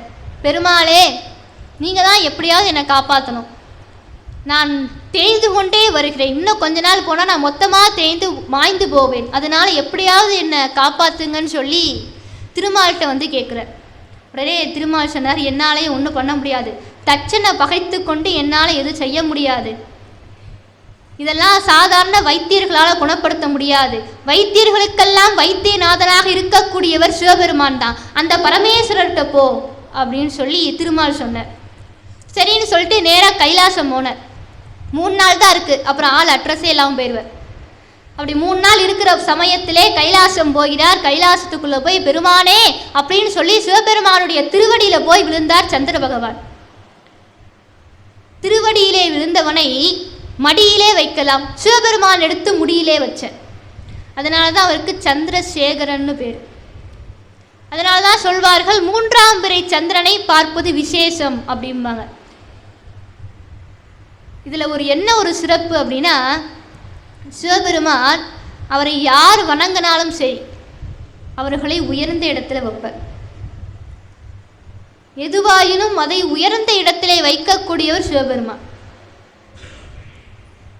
நந்தனாருடைய வரலாற்றிலே நந்தனார் திருப்புன்கூர் அப்படின்னு சொல்லக்கூடிய அற்புதமான திருத்தலம். அந்த திருத்தலத்திலே குளம் வெட்டணும் அப்படின்னு சொல்லி நினச்சேன். அங்கே குட்டையாக இருந்துச்சு. அந்த குட்டையை குளமாக வெட்டுனா மக்களுக்கு பயன்படும், கோவிலுக்கு ஆகும் அப்படின்னு சொல்லி குளம் வெட்டணும்னு நினச்சார். ஆனால் தனக்கு கூலியால் இல்லாமல் வருத்தப்பட்டார். சிவபெருமான்கிட்ட கேட்குறார், சிவபெருமானே இந்த குளம் வெட்டுவதற்கு எனக்கு கூலியாளாக யாராவது உதவியாக இருந்தால் நல்லா இருக்குமே, ஏன்னா தனியாக பெரிய குளத்தை வெட்ட முடியாது, அதனால எனக்கு உதவி புரிகிறதுக்கு யாராவது இருந்தால் நல்லா இருக்குமேன்னு சொல்லி சிவபெருமானிடத்தில் வேண்ட, சிவபெருமானும் தன்னுடைய மூத்த புதல்வனாக விளங்கக்கூடிய விநாயக பெருமானை கூப்பிட்டு, என்னுடைய பக்தன் நந்தன் கூலியால் இல்லாமல் கஷ்டப்படுறா, அதனால அவனுக்கு போய் உதவி செய்யின்ட்டார். உடனே விநாயக பெருமானும் வந்து நந்தனாருக்கு உதவி செய்தார். பிரம்மாண்டமான திருக்குறத்தை கட்டி கொடுத்தார். ஒரே நாள் இரவில் பிரம்மாண்டமான திருக்குறம். இன்றைக்கும் நீங்கள் திருப்புன்கூர் போனீங்கன்னா பார்க்கலாம், பின்னால் இருக்குது பிள்ளையார் வெட்டிய குளம் அப்படின்னே போட்டிருப்பாங்க. பிரம்மாண்டமான திருக்குறத்தை ஒரே நாள் இரவிலேயே விநாயக பெருமான் கட்டி முடிச்சார். அப்போது நந்தனார் அவருக்கு கூலியாக பதக்க நெல் கொடுத்தார். அந்த பதக்க நெல்லை வாங்கி கொண்டு போய் சிவபெருமானுடைய திருவடியில் வச்சாராம் விநாயக பெருமான். அப்போ சிவபெருமான் பார்த்தாராம், என்னுடைய பக்தன் கொடுத்தது, அதை போய் திருவடியில் வைக்கிறியே அப்படின்னு சொல்லி அதை எடுத்து தலையில் வச்சுக்கிட்டாராம். அதை போய் காலில் வைக்கிறேன், என்னுடைய பக்தன் கொடுத்தது, அதை போய் காலில் வைக்கிறேன்னு சொல்லி அதை தூக்கி தலையில் வச்சுட்டாராம் சிவபெருமான். அப்படிப்பட்ட கருணை படைத்தவர் சிவபெருமான். தன்னை வணங்கக்கூடியவர்களுக்கு உயர்ந்த பதவி கொடுப்பார், அவர்களை உயர்ந்த இடத்துல தான் வைப்பார். இப்போ சந்திர பகவான் அவருடைய திருவடியிலே சரணாகதி பண்ண உடனே சிவபெருமான் அவரை தூக்கி தன்னுடைய திருமுடியிலே வச்சு சொன்னார், தச்சன் கொடுத்த சாபத்தினால் நீ தேய்வாய், தேய்ந்தாலும் கூட என்னுடைய அருளினாய் மீண்டும் வளருவாய் அப்படின்னார். நீ தேயவும் வளரவுமாய் இருப்பாய் அப்படின்னு சொல்லி சந்திர பகவானுக்கு சாப விமோச்சனத்தை கொடுத்தார். இதில் என்ன ஒரு சிறப்பு அப்படின்னா, இப்போது நம்மிடத்துல ஒருத்தர் வர, என்னை எப்படியாவது காப்பாற்றுங்க, என்னுடைய பகைவன்கிட்டருந்து என்னை காப்பாற்றுங்க அப்படின்னு சொல்லி ஒருத்தர் நம்மகிட்ட உதவி கேட்குறார் அப்படின்னா நம்ம என்ன பண்ணுவோம் அப்படின்னா, அவங்கள ஒரு இடத்துல ஒளிச்சு வைப்போம், யாருக்கும் தெரியாமல், அவனுடைய பகைவனுக்கு தெரியாமல் அவரை ஒரு இடத்துல ஒளிச்சு வைப்போம். ஆனால் சிவபெருமான் என்ன பண்ணார் அப்படின்னா, சந்திர பகவான் அவருடைய திருவடியிலே சரணாகதி பண்ணுற பொழுது அந்த பகைவனாக இருக்கக்கூடிய தட்சன், சாபம் கொடுத்த தட்சன், அவன் காணும்படியாகவே அவனை தூக்கி முடியல வச்சார். எல்லாரும் முடியாதுன்ட்டாங்க. தேவேந்திரன்ட்ட போனார், என்னால் முடியாது அப்படின்ட்டார். பிரம்மதேவர்கிட்ட போனார், என்னால் முடியாதுன்ட்டார். திருமால்கிட்ட போனார், அவரும் முடியாதுன்ட்டார். எங்களால் தட்சனை பகைத்து கொள்ளவே முடியாது, அவர் கொடுத்த சாபம் கொடுத்தது தான், எங்களால் எதுவும் பண்ண முடியாது அப்படின்னு சொல்லி எல்லோரும் முடியாதுன்னு சொல்லிட்டாங்க. ஆனால் சிவபெருமான் தன்னிடம் சரணாகதி அடைந்த அந்த சந்திர பகவானை தன்னுடைய திருமுடியிலே சூட்டினர். அதில் என்ன ஒரு சிறப்புனா, அவனுடைய பகைவன் பார்க்கும்படியாகவே செய்தார். தட்சனுக்கு இது தெரிஞ்ச உடனே ரொம்ப கோபம் வந்துருச்சு. நான் சாபம் கொடுத்த சந்திரனுக்கு சிவபெருமான் அடைக்கலம் கொடுத்தார் அப்படின்னு தெரிஞ்ச உடனே சிவபெருமானை ரொம்ப பேச ஆரம்பிச்சிட்டான். சிவபெருமான் ஒளிக அப்படின்ட்டான். அதுக்கப்புறம் சிவபெருமானை எப்படியாவது அவமானப்படுத்த வேண்டும் என்று தட்சன் நினைத்தான். சிவபெருமானை எப்படியாச்சும் அவமானப்படுத்தணும், அதற்கு என்ன பண்ணலாம் அப்படின்னு யோசிச்சு கங்கை நதிக்கரையிலே 16,000 யோசனை பரப்பிலே வட்ட வடிவமாக, சதுர வடிவமாக, செவ்வக வடிவமாக, அருங்கோண வடிவமாக யாக குண்டங்களை எல்லாம் அமைத்தான். அந்த யாகம் செய்வதற்கு உலகத்திலே உள்ள சிறந்த பண்டிதர்களையும் புரோகிதர்களையும் முனிவர்களையும் அழைத்தான். இந்த உலகத்திலே வாழக்கூடிய அத்துணை பேரையும் அழைத்தான். திருமால், பிரம்மா, 33 கோடி தேவர்கள், பாதாள உலக வாசிகள், மேலுலகத்திலே வாழக்கூடியவர்கள், இந்த உலகத்திலே வாழக்கூடிய அத்துணை பேரையும் அந்த யாகத்திற்கு அழைத்தார். பிரம்மாண்டமான ஒரு யாகம். இந்த உலகத்திலே அப்படிப்பட்ட ஒரு யாகம் இன்று வரை யாரும் செய்யலை. இந்த உலகத்திலே பிரம்மாண்டமான ஒரு யாகம் எது என்று கேட்டால் அது தட்ச யாகம்தான்.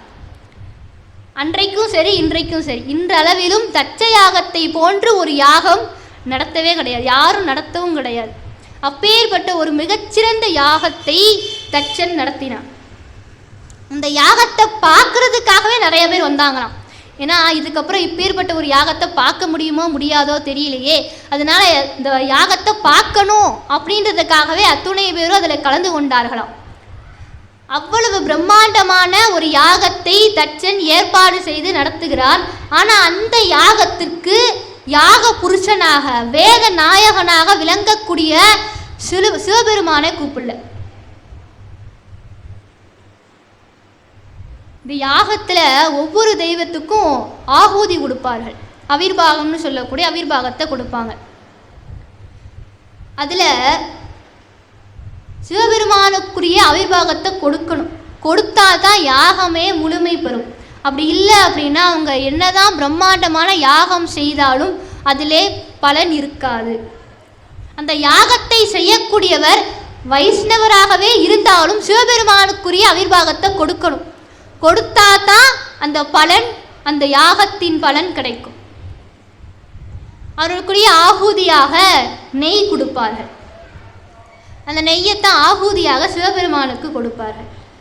தட்சன் என்ன பண்ணுறார், சிவபெருமானை அவமானப்படுத்த வேண்டும் என்பதற்காக தட்ச யாகத்துக்கும் அழைக்கல, ஆகூதியும் கொடுக்கல, அவருக்குரிய அவிர்வாகத்தையும் தட்சன் கொடுக்கல. கொடுக்காமல் இந்த யாகம் செய்கிறார். அந்த யாகத்தையே எல்லோரும் கலந்து கொண்டார்கள்.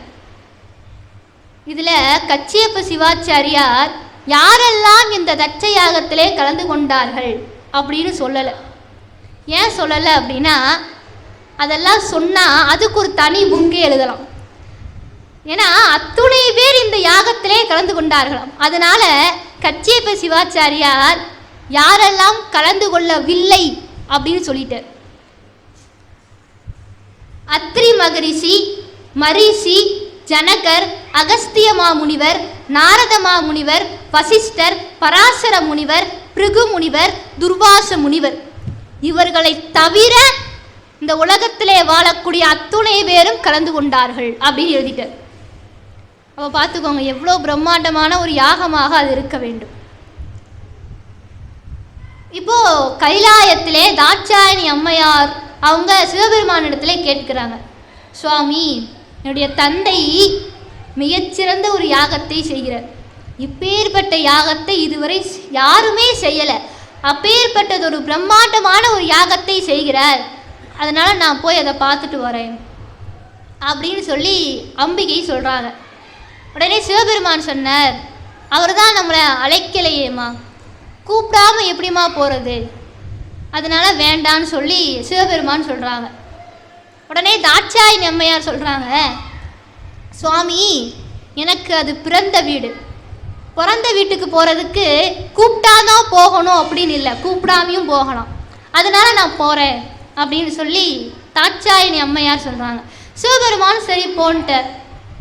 இப்போ தாட்சாயணி அம்மையார் தட்ச யாகம், இந்த தட்ச யக்னம் நடக்கக்கூடிய அந்த இடத்துக்கு வருகிறார்கள். அப்படி உள்ளே வந்தால் யாருமே அம்மையாரை வான்னு கூப்பிடலை. இப்போ தாட்சாயணி அம்மையார் தட்சனிடத்திலே கேட்குறாங்கள், அப்பா, நீங்கள் என்னுடைய கணவருக்குரிய அவிர்வாகத்தை கொடுக்காமல் இவ்வளோ பிரம்மாண்டமான யாகத்தை நடத்துகிறீர்கள், என்னுடைய கணவருக்குரிய அவிர்வாகத்தை கொடுங்கள், அதை கொடுக்காமல் நீங்கள் எவ்வளவு பெரிய யாகத்தை நடத்தினாலும் அதில் பலன் இருக்காது அப்படின்னு சொல்லி தாட்சாயணி அம்மையார் சொல்கிறாங்க. உடனே தட்சன் ரொம்ப கோவப்பட்டு, நான் தான் உன்னை கூப்பிடவே இல்லையே, கூப்பிடாம எதுக்கு நீ இங்கே வந்த, நீ என்ன எனக்கு உபதேசம் சொல்கிறது, நான் என்ன பண்ணணும் எனக்கு தெரியும், நான் ஏன் அவனுக்கெல்லாம் அவிர்வாகத்தை கொடுக்கணும், அவன் பேயன், பித்தன், சுடுகாட்டிலே நடனமாடக்கூடியவன் அப்படின்னு சொல்லி சிவநிந்தனை செய்ய ஆரம்பிக்கிறான் தட்சன். இதை கேட்ட உடனே தாட்சாயணி அம்மையாருக்கு துக்கம் வருத்தம் தாங்க முடியல. ரொம்ப கோபம் வந்து, தட்சனே உன்னுடைய யாகம் அழிய கடவுதுன்னு சொல்லி அப்படி அந்த யாகத்திலே வீழ்ந்து எரிந்து விட்டார்கள். அப்படி எரிகிற பொழுது சிவபெருமானை ஒரு நிமிடம் நினைத்தார்கள். நினைச்ச உடனே சிவபெருமானுக்கு தெரிஞ்சு அவருடைய முடியில இருந்து ஒரு முடியை எடுத்து கீழே போடுறார். அதில் இருந்து வீரபத்ர சுவாமியும் காளிமாதாவும் தோன்றி தட்ச யாகத்தையே அழித்தார்கள். தட்ச யாகத்திலே கலந்து கொண்ட அத்துணை பேருக்கும் தண்டனை கொடுத்தார் வீரபத்ர சுவாமி. அந்த தட்சனுடைய தலை வெட்டப்பட்டது. இப்படி அந்த தட்ச யாகத்தையே அவர்கள் அழித்தார்கள். அதுக்கப்புறம் சிவபெருமான் அங்கே காட்சி கொடுத்தார். காட்சி கொடுத்து அப்போ வேதவள்ளி கண்ணீர் விட்டு அழுதாங்க. சிவபெருமானிடத்திலே முறையிட்டார்கள், பெருமானே, என்னுடைய கணவர் தவறு செய்து விட்டார், அவரை தயவு செய்து மன்னித்து விடுங்கள் அப்படின்னு சொல்லி கண்ணீர் விட்டு வேண்டுகிறார்கள் வேதவள்ளி அம்மையார். சரின்னு சொல்லி அவங்களுக்காக தட்சனுக்கு ஆட்டுத்தலை மாற்றி வைத்து அவருக்கு மீண்டும் உயிர் கொடுத்தார் பெருமான். அதுக்கப்புறம் தட்சனுக்கு ஞானம் வந்தது. அந்த ஞானத்தினாலே ஸ்ரீருத்ர அத்தியாயம் என்று சொல்லக்கூடிய ஸ்லோகத்தை படிக்கிறேன். அதில் எல்லாமே மேனே வரும். ஏன்னா ஒரு ஆடு மேன்னு தானே சொல்லும். அதனால அதில் எல்லா வரிகளுமே மேனே சொல்லி முடியும்.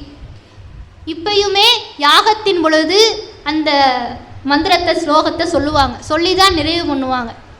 அது சொல்லாமல் யாகத்தை பூர்த்தி பண்ண மாட்டாங்க. அப்படி அந்த தட்சனுக்கும் கருணை செய்த இதில் நந்தியம் பெருமாள் அவர் தட்ச யாகத்திலே கலந்து கொண்ட அத்துணை பேருக்கும் சாபம் கொடுத்துட்டார்.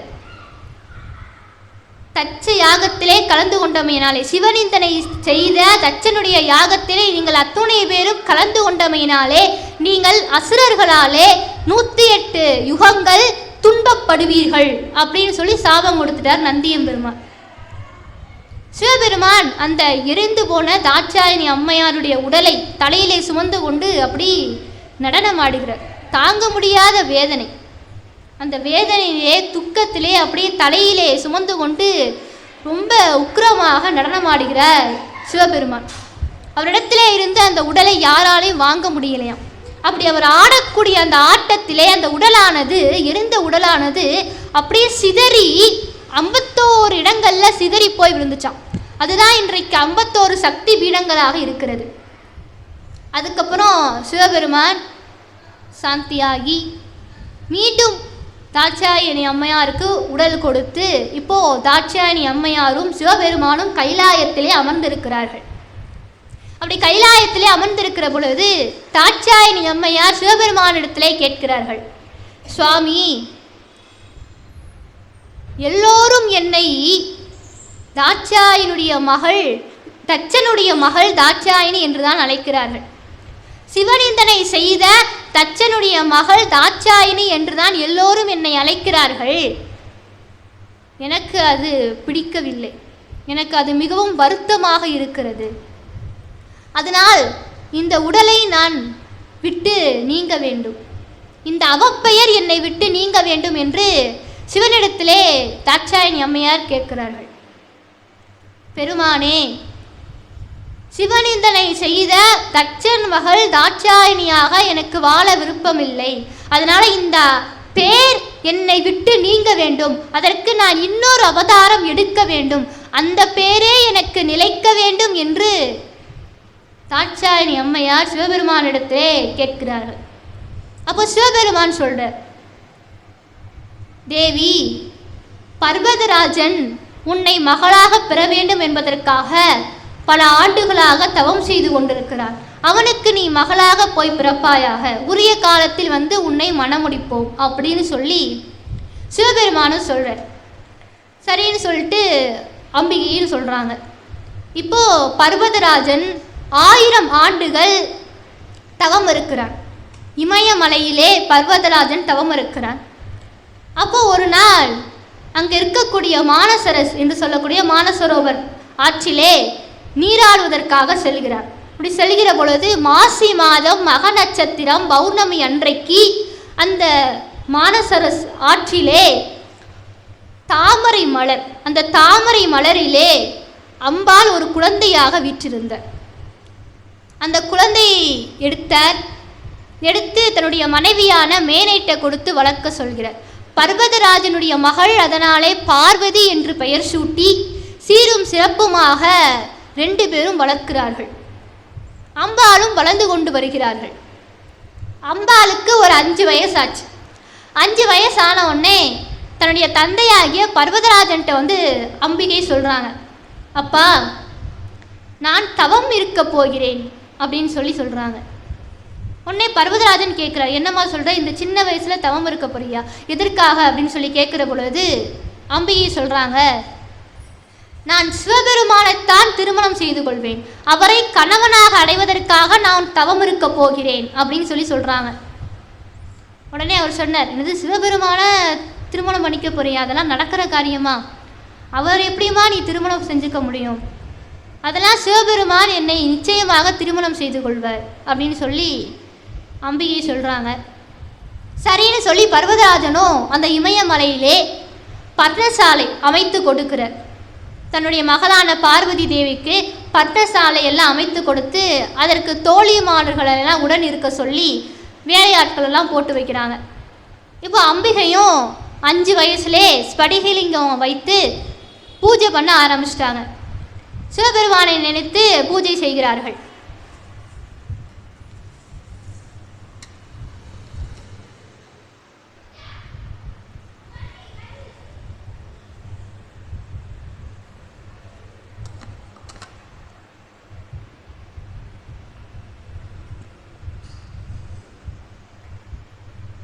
இப்போ அம்பிகை 5 வயசுல சிவபூஜை பண்ண ஆரம்பிக்கிறாங்க. இது தெரிஞ்ச உடனே சுற்றி இருக்கக்கூடிய முனிவர்கள் ரிஷிகள்லாம், ஒரு சின்ன குழந்தை தவம் பண்ணுது, சின்ன குழந்தை தவம் பண்ணுது அப்படின்ற செய்தி கேள்விப்பட்டவுடனே எல்லாரும் வந்து பார்க்குறாங்க. வந்து பார்த்து அத்துணை பேரும் ஆசியெல்லாம் வழங்குகிறார்கள். சிவபெருமானுடைய புராணங்களை எல்லாம் சொல்கிறாங்க, அவருடைய பெருமையெல்லாம் சொல்கிறாங்க. அந்த இடத்துல இருக்கக்கூடிய அம்பிகைக்கு ஆசியெல்லாம் வழங்கி பார்த்து விட்டு செல்கிறார். இப்படி அம்பிகையை ஒவ்வொரு முனிவர்களும் வந்து பார்த்துட்டு போகிறாங்க. ஏன்னா ஒரு சின்ன குழந்தை தவம் பண்ணுது அப்படின்னா ஒரு ரொம்ப பெரிய ஆச்சரியம் அல்லவா, அதுவும் ஒரு இமயமலை குளிர் பிரதேசம், அந்த இடத்த தவம் பண்ணுது அப்படின்னு சொல்லி கேள்விப்பட்டவுடனே எல்லா முனிவர்களும் வந்து பார்க்குறாங்க. இப்போ அம்பிகையை தவம் செய்து கொண்டு இருக்கிறார்கள். 7 வருஷம் ஆச்சு. 7 வருஷமாக அம்பிகை தவம் செய்து கொண்டு இருக்கிறார்கள். இன்னொரு பக்கம் கைலாயத்தில் பிரம்மகுமாரர்கள் என்று சொல்லக்கூடிய 4 பேர், சனத்குமாரர்கள் என்று சொல்வார்கள், அந்த 4 பேரும் சிவபெருமானிடத்திலே வந்தார்கள். சிவபெருமானே, நாங்கள் வேதங்கள், இதிகாசங்கள், புராணங்கள் எல்லாம் படித்தோம், இருந்தாலும் மன நிம்மதி கிடைக்கல, இன்னும் எங்களுக்கு ஒரு தெளிவு வரல, அதனால் எங்களுக்கு உபதேசம் பண்ணுங்க அப்படின்னு சொல்லி அந்த 4 பேரும் சிவபெருமானிடத்திலே கேட்டார்கள். சிவபெருமானும் தட்சிணாமூர்த்தியாகி அந்த 4 பேருக்கும் தன்னுடைய வழக்கையினாலே சிம்முத்திர காட்டி மௌன நிலையில் உபதேசம் பண்ணுறார். இப்படி சிவபெருமான் கல்லால மரத்தின் கீழே அமர்ந்து கொண்டு ஜனகாதி முனிவர்களுக்கு ஞான உபதேசம் செய்து கொண்டிருக்கிறார். இன்னொரு பக்கம் நம்ம முன்னாடியே பார்த்தோம்ல, நந்தியம்பெருமான் சாபம் கொடுத்தார் அப்படின்னு சொல்லி பார்த்தோம். அந்த சாபத்தின் ஒரு விளைவாக இந்த சாபத்தை சாக்கா வச்சுட்டு அசுரர்களுடைய குரு சுக்ராச்சாரியார் அவர் என்ன பண்ணார், இதுதான் சரியான சந்தர்ப்பம் அப்படின்னு சொல்லி தெரிந்து கொண்டு எப்படியாவது அசுரர்களுடைய வர்க்கத்தை நாம் பெருக்க வேண்டும் என்பதற்காக மாயையை கூப்பிட்டு, மாயை, இந்த தேவர்கள் அத்துணை பேரும் காசிப முனிவருக்கு பிறந்தவர்கள், நீ காசிப முனிவர் மூலியமாக குழந்தைகளை பெற்றுக்கொள் அப்படின்னு சொல்ல, மாயைக்கும் காசிப முனிவருக்கும் பிறந்தவர்கள் சிங்கமுகாசுரன், சூரபத்மன், தாரகாசுரன், அஜமுகி, இவங்க கூட பல கோடிக்கணக்கான அசுர சேனைகளே பிறந்தது. இப்படி சுக்ராச்சாரியார் அசுரர்களுடைய வர்க்கத்தை பெருக்கினர். இதில் சூரபத்மன், சிங்கமுகாசுரன், தாரகாசுரன் இவங்க 3 பேரும் சிவபெருமானை நோக்கி கடுமையான தவம் இருந்தார்கள். ஒரு பெரிய அக்னி வளர்த்து அந்த அக்னிக்கு முன்னால் 3 பேரும் அமர்ந்து கொண்டு கடுமையான தவம் இருக்கிறார்கள். பல ஆண்டுகளாக தவம் செய்த பொழுதும் சிவபெருமான் காட்சி கொடுக்கல. அப்போ சூரபத்மன் என்ன பண்ணா, அவனுடைய கையை வெட்டி அக்னிக்குள்ளே போட்டான், சிவபெருமான் காட்சி கொடுக்கல. கால்களை வெட்டி அக்னிக்குள்ளே போட்டான், அப்பயும் சிவபெருமான் காட்சி கொடுக்கல. கடைசியில் தலையை வெட்டி அக்னிக்குள்ளே போட்டு தானும் உள்ளே போய் எரிஞ்சிட்டான். உடனே பக்கத்தில் இருக்கக்கூடிய சிங்கமுகாசுரனும் தாரகாசுரனும் கண்ணீர் விட்டு அழுதார்கள். அப்போ தான் அந்த இடத்துல சிவபெருமான் ஒரு முதியோர் வேடத்தில் வந்து நடந்த செய்தியெல்லாம் கேட்டு அதுக்கப்புறம் தன்னுடைய உருவத்தை காமிச்சு 3 பேருக்கும் வரம் கொடுத்தார். நிறைய வரங்கள், எக்கச்சக்கமான வரங்களை சிவபெருமான் அள்ளி அள்ளி கொடுத்தார். சூரபத்மனுக்கும் மீண்டும் உயிர் கொடுத்தார். அந்த 3 பேருக்கும் எக்கச்சக்கமான வரங்களை கொடுத்தார். நீங்கள் 3 பேரும் 108 யுகங்கள் 1008 அண்டங்களையும் அரசாட்சி செய்வீர்கள் அப்படின்னு சொல்லி வரோம். அடுத்தது வஜ்ர யாக்க, இரும்பு உடம்பு, யாராலும் வெல்ல முடியாத இரும்பு உடம்பை கொடுத்தார். அடுத்தது இந்திரஞான தேர்.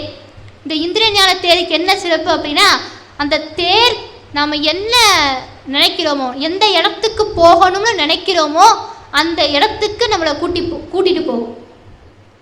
அப்பேற்பட்ட ஒரு சிறப்பு மிகுந்தது இந்த இந்திரஞான தேர். அந்த இந்திரஞான தேரை வைத்து கொண்டு தான் சூரபத்மன் கடைசியில் அதை பயன்படுத்துவான். ஏன்னா கந்தபுராணத்தில் போர் நடக்கிற பொழுது சூரபத்மன் எல்லாவற்றையும் இழந்து விடுவான். அவனுடைய தம்பிகள், மகன்கள், அவனுடைய சேனைகள் அத்துணை பேரையும் சூரன் இழந்து விடுவான். எல்லாரும் இறந்துடுவாங்க, சூரன் மட்டும்தான் மிச்சமாய் நிற்பான். அப்போயும் அவனுக்கு ஒரு ஆணவம், இந்த முருகனை ஜெயிக்கணும் அப்படின்னு ஒரு ஆணவம். அப்போது தன்னுடைய தாயாகிய மாயையை கூப்பிடுவான். மாயை காட்சி கொடுத்து என்னன்னு கேட்பா. அப்போது சூரபத்மன் சொல்லுவான், அம்மா எனக்கு சேனைகள் வேணும், நான் எப்படியாவது ஜெயிக்கணும், அதற்கு எனக்கு சேனைகள் வேணும் அப்படின்னு சொல்லி கேட்குற பொழுது மாயை சொல்லுவா, டேய் நீ தான் சிவபெருமான் கொடுத்த இந்திரஞான தேர் வச்சிருக்கிறேல்ல, இந்த இலங்கைக்கு பக்கத்தில் அமுதசீத மலைன்னு ஒன்று இருக்குது, அந்த மலையை இந்திரஞான தேரை அனுப்பி கொண்டு வர சொல்லு. அந்த அமுதசீல மலை இந்த இடத்துக்கு வந்துருச்சுன்னா இத்தனை நாள் போரில் இறந்த அத்துணை பேரும் மீண்டும் பிழைத்து கொள்வான் அப்படின்னு சொல்லி மாயை சொல்லுவான். அதுக்கப்புறம் தான் சூரபத்மன் இந்திரஞான தேரை அமுதசீத மலையை கொண்டு வர சொல்லி அனுப்பி விடுவான். அதுவும் கொண்டு வந்தது. அதுக்கப்புறம் மீண்டும் எல்லாரும் வருவாங்க. அது தனி கதையாக வரும் இல்லையா? ஆக அப்பேற்பட்ட ஒரு சிறப்புக்குரியது இந்திரஞான தேர். அந்த தேரை சூரபத்மனுக்கு கொடுக்குற. அதுக்கப்புறம் என் சக்தி அன்றி வேறு எந்த சக்தியாலும் உங்களை அழிக்க முடியாது என்கின்ற மிகச்சிறந்த வரத்தையும் கொடுத்த. இத்தனை வரத்தையும் பெற்றுக்கொண்டு இவங்க எல்லாரையும் துன்பப்படுத்துகிறாங்க. இலங்கைக்கு தெற்கு பக்கத்திலே வீர மகேந்திரபுரி என்று சொல்லக்கூடிய ஒரு நகரத்தை நிர்மாணம் செய்து கொண்டு அதிலே அரசாட்சி செய்கிறான் சூரபத்மன். எல்லாரையும் துன்பப்படுத்துகிறான். தேவர்கள் அத்துணை பேரையும் துன்பப்படுத்துகிறான். இப்போது எல்லாரும் சேர்ந்து திருமால்கிட்ட போய் கேட்குறாங்க. பிரம்மா, தேவேந்திரன் அத்துணை தேவர்களும் போய் திருமால்கிட்ட கேட்குறாங்க, திருமாலே எப்படியாவது இந்த சூரபத்மன்கிட்ட இருந்து நமக்கு விடுதலை வேணுமே, அவனை எப்படியாவது அழிக்கணுமே அப்படின்னு சொல்லி கேட்குற பொழுது திருமால் சொன்னார், ஒரு பக்கம் சிவபெருமான் ஜனகாதி முனிவர்களுக்கு ஞான உபதேசம் செய்து கொண்டிருக்கிறார், இன்னொரு பக்கம் அம்பாள் இமயமலையிலே தவம் செய்து கொண்டிருக்கிறார்கள். இவங்க 2 பேருக்கும் திருமணம் நடந்தால் குமார சம்பவம் நிகழும், அப்போ இந்த சூர சம்ஹாரம் நடக்கும் அப்படின்னு சொல்லி திருமால் சொல்ல, சரி அப்போ எப்படி இவங்க 2 பேருடைய திருமணத்தை நடத்துவது அப்படின்னு சொல்லி எல்லாரும் பேசிட்டு இருக்காங்க. அப்போ பிரம்மா சொன்னார், என்னுடைய தம்பி மன்மதன் இருக்கிறானே அவனை கூப்பிட்டு அவன்கிட்ட பஞ்சபானங்கள் இருக்கிறது, அதை சிவபெருமானிடத்திலே விட சொல்லுவோம், சிவபெருமானை ஆசையுறச் செய்வோம், அதுக்கப்புறம் இந்த பார்வதி திருக்கல்யாணமானது நடக்கும் அப்படின்னு சொல்லி பிரம்மா சொல்ல, சரின்னு சொல்லிட்டு மன்மதனை கூப்பிடுறாங்க. மன்மதனும் வந்த எல்லாம் கூட்டமாக நின்று பேசிகிட்டு இருக்காங்க. மன்மதன் என்னன்னு கேட்குற. இப்போ எல்லாரும் விஷயத்த சொல்கிறாங்க, மன்மதா இந்த சூரசம்ஹாரம் நடக்கணும் அப்படின்னா பார்வதி திருக்கல்யாணம் நடக்கணும், அதனால சிவபெருமானை ஆசையுற செய்ய வேண்டும், நீ தான் பானம் போட்டு அவரை ஆசையுற செய் அப்படின்னு சொல்ல மன்மதன் அப்படியே நடுநடுங்கி போயிட்டான். எனது ஒரு புயல் காற்றை இலவம் பஞ்சு எதிர்ப்பதா, அவர் நெருப்பு, அவர் பக்கத்தில் கூட என்னால் போக முடியாது, என்னால் முடியவே முடியாதுன்னு சொல்லி நடுங்கி போயிட்டார் மன்மதன். அப்போது எல்லாரும் சொன்னார்கள், மன்மதா இது தேவ காரியம், நீ போய்த்தான் ஆகணும், நீ போகலைன்னா நாங்கள் எல்லோரும் சேர்த்து உனக்கு சாபம் கொடுத்துடுவோம் அப்படின்னு சொல்லி சொன்னார்கள். உடனே மன்மதன் பார்த்தார், இவங்க எல்லார்கிட்டையும் சாபம் வாங்கி சாகிறதுக்கு சிவபெருமான் கையால் செத்தா நமக்கு மோட்சமாவது கிடைக்கும் அப்படின்னு சொல்லி சரி நான் போகிறேன்ட்டு சரின்னு சொல்லிட்டு கிளம்புற மன்மதனுக்கு தேர் தெஞ்சலாம். தெஞ்சலை தேராக கொண்டிருக்கக்கூடியவர் மன்மதன். காற்றிலேயே தென்றல் காற்று தான் நமக்கு இதமாக இருக்கும், ஆனந்தத்தை கொடுக்கும். அப்பேற்பட்ட தென்றல் காற்றை தேராக கொண்டவர். அந்த தேருக்கு சாரதி யாருன்னா கிளியாம். அவர் கையிலே வைத்திருக்கக்கூடிய வில் கரும்பு வில், அதில் நானாக இருப்பது தேன் வண்டுகள்.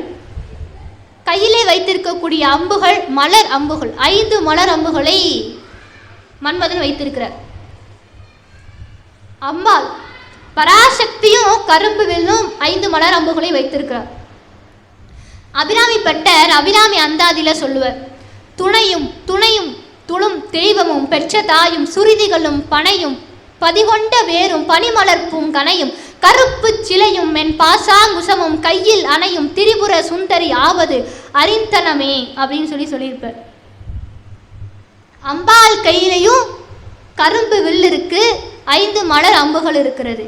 ஆனால் மன்மதன் கையில் இருக்கக்கூடிய வில்லம்புக்கும் அம்பாள் கையில் இருக்கக்கூடிய வில்லம்புக்கும் என்ன வித்தியாசம் அப்படின்னா, மன்மதன் கையிலே இருக்கக்கூடிய அம்புகள் ஆசையை கொடுக்கக்கூடியது, காமத்தை கொடுக்கக்கூடியது.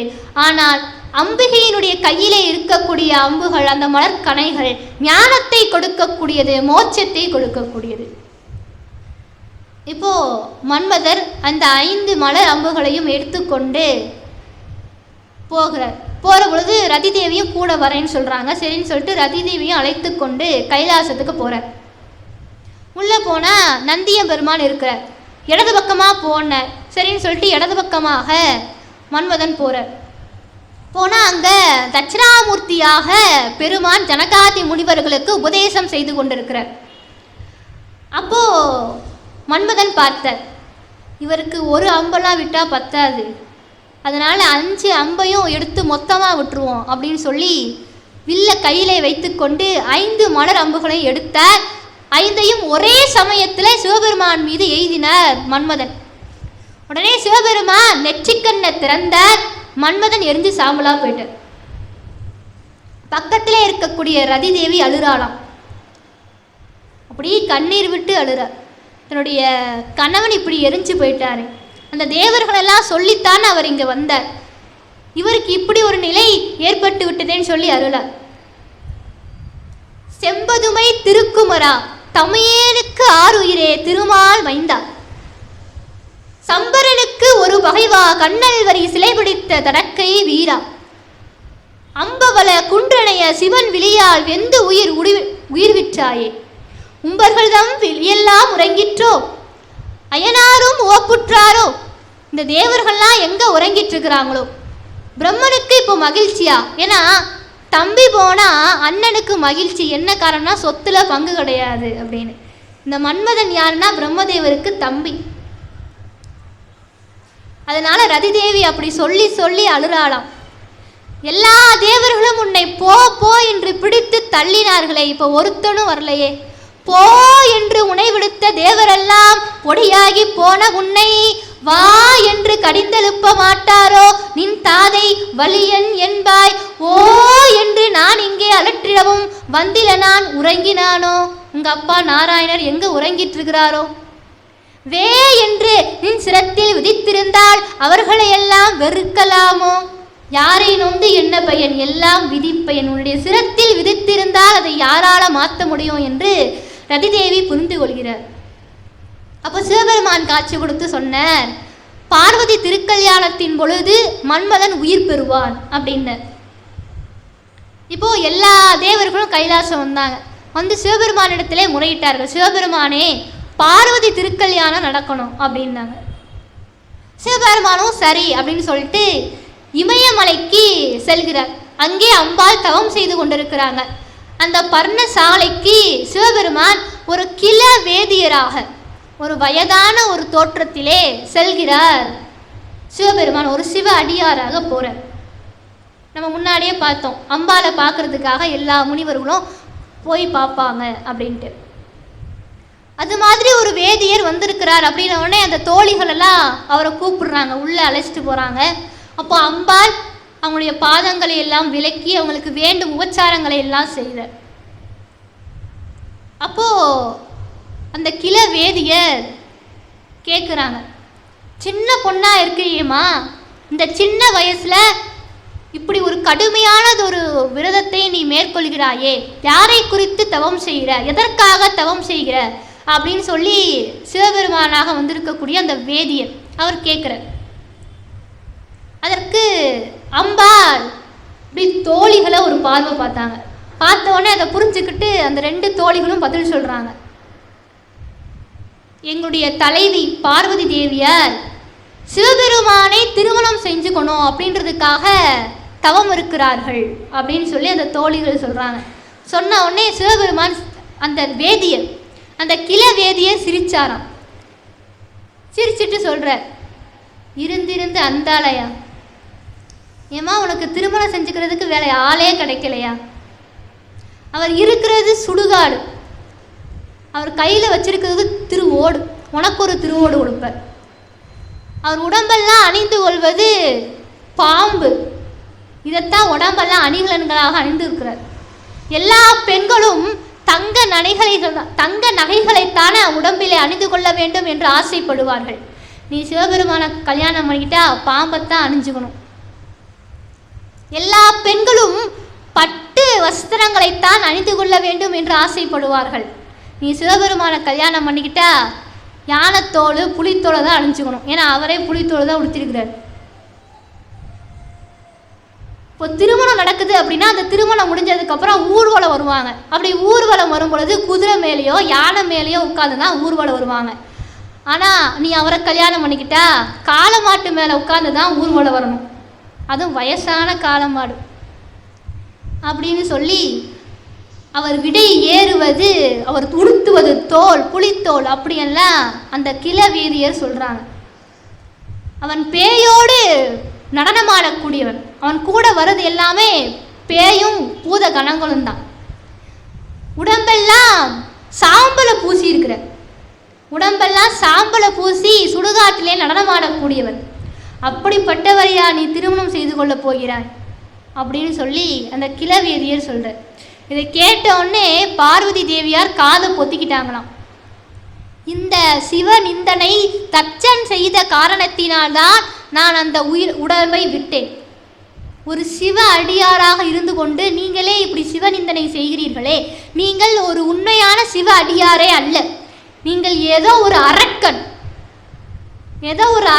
தான் நீங்கள் இந்த வேடத்திலே வந்திருக்கிறீர்கள்னு சொல்லி ரொம்ப கோபமாக பேசி தன்னுடைய தோழிகளை பார்த்து சொல்கிறார், இன்னும் ஒரு நிமிடம் கூட இவர் இந்த இடத்துல இருக்கக்கூடாது, அவரை வெளியே போகச் சொல் அப்படின்னு சொல்லி அம்பாள் அப்படி கோபமாக பேசுகிறாங்களாம். முதல்ல பொண்டாட்டிக்கிட்ட திட்டு வாங்கின ஆளே சிவபெருமான் தான். உடனே அந்த கிள வேதியரும் தன்னுடைய உண்மையான உருவத்தை காமிக்கிறார். சிவபெருமானாக காட்சி கொடுத்தார். இப்படி காட்சி கொடுத்த உடனே அம்பாளுக்கு என்ன சொல்கிறதே தெரியல. உடனே திருவடியிலே வீழ்ந்து வணங்கினார்கள். பெருமானே, நீங்கன்னு தெரியாமல் நான் தவறாக பேசிட்டேனே, என்னை மன்னிச்சிருங்க, பொறுத்து கொள்ளுங்கள் என்று கேட்டார்கள். சிவபெருமானும் சரின்னு சொல்லி, உன்னை நான் திருமணம் செய்து கொள்கிறேன், முறைப்படி உன்னை திருமணம் செய்து கொள்கிறேன் அப்படின்னு சொல்லி சிவபெருமான் சொன்னார். இப்போ அம்பாளுக்கு ரொம்ப மகிழ்ச்சி. சிவபெருமான் சப்த ரிஷிகளை அழைத்தார். சப்த ரிஷிகளை அழைத்து பர்வதராஜன்ட்ட போய் மனம் பேசும்படியாக சொன்னார். இப்போ சப்த ரிஷிகளும் வந்து பர்வதராஜன்ட்ட மனம் பேசுகிறார்கள். பேசுகிற பொழுது சிவபெருமானுடைய பெருமையெல்லாம் சொல்கிறாங்க. சப்த ரிஷிகள் 7 பேருமே ஆண்களாக போனால் நல்லா இருக்காதே, கூட ஏதாவது ஒரு பொண்ணையாவது அழைச்சிட்டு போனோமே அப்படின்னு சொல்லிட்டு வசிஷ்டருடைய மனைவி அருந்ததி தேவியார் அவங்களும் உடன் வருகிறார்கள். இப்போ அவங்கெல்லாம் போய் பர்வதராஜன்ட்ட மனம் பேசுகிறார்கள். எல்லாம் வல்ல முழுமுதற் கடவுளாக விளங்கக்கூடிய சிவபெருமான், அவருக்கு நீ உன்னுடைய மகள் பார்வதி தேவியை நீ திருமணம் பண்ணி கொடுக்கணும், திருமணம் செஞ்சு வைக்கணும், உன்னிடத்தே பெண் கேட்டு நாங்கள் வந்திருக்கிறோம் அப்படின்னு சொல்லி சிவபெருமானுடைய பெருமையெல்லாம் சொல்கிறாங்க. இந்த 3 உலகத்திலும் அவர் மாதிரி ஒரு தெய்வம் கிடையாது.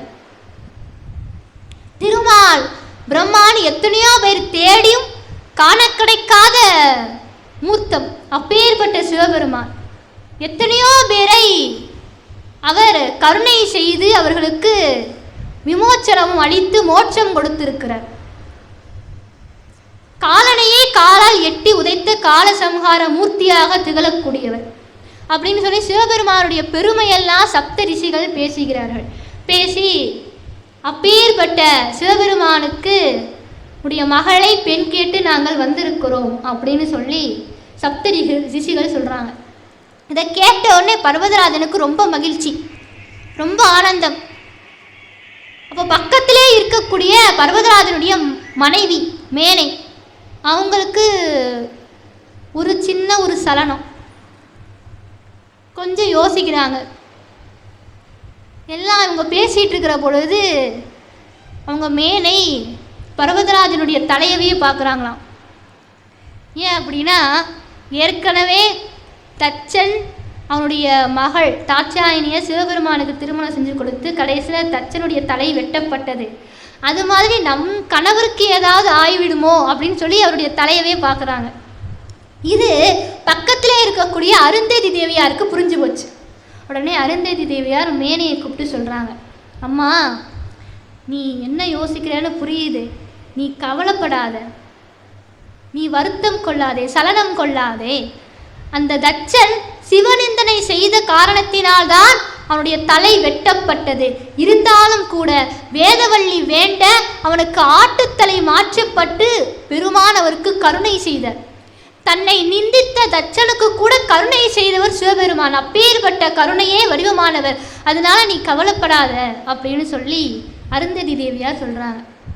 அதை கேட்டோன்னே தான் மேனைக்கு ஒரு சமாதானம் ஆகி சரின்றாங்க.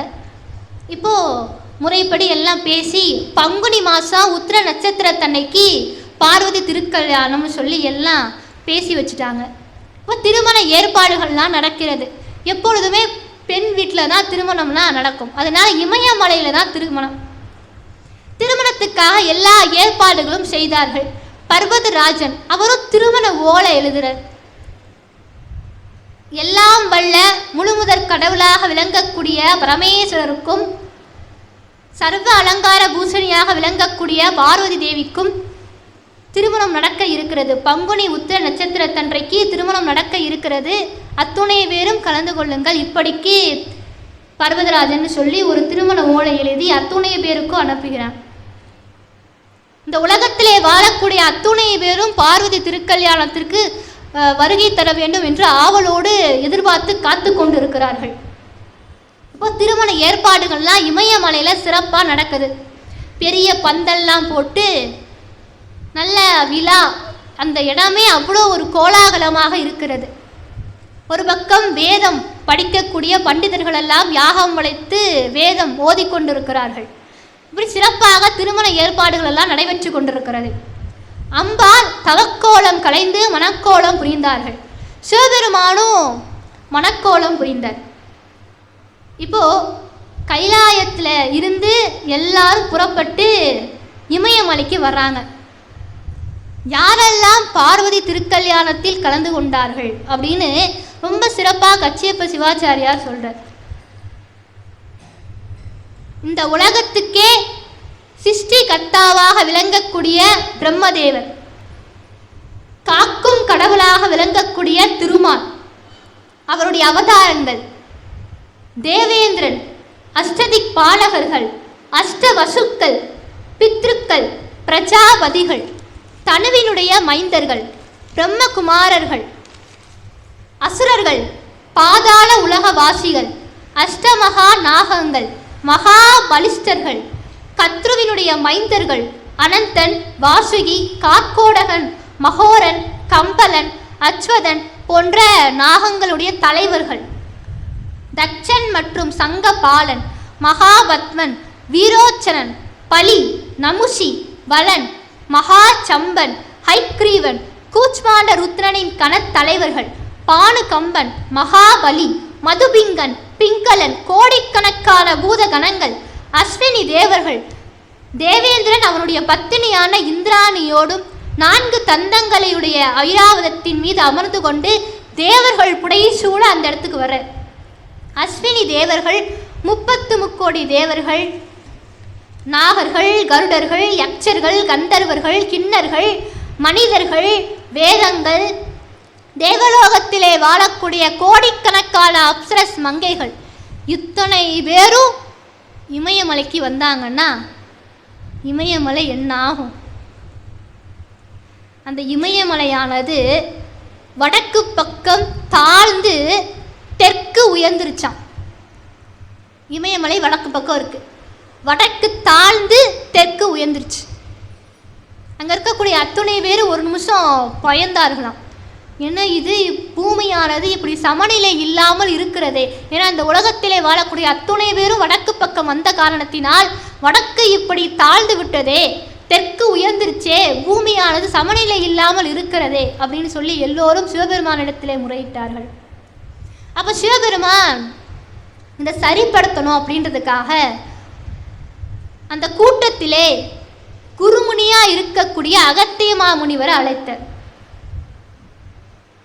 அந்த கூட்டத்தில் எத்தனையோ பெரிய பெரிய பூதகணங்கள்லாம் இருக்கு, அவங்களையெல்லாம் விட்டுட்டு அகத்திய மாமுனிவரை அழைத்தார்.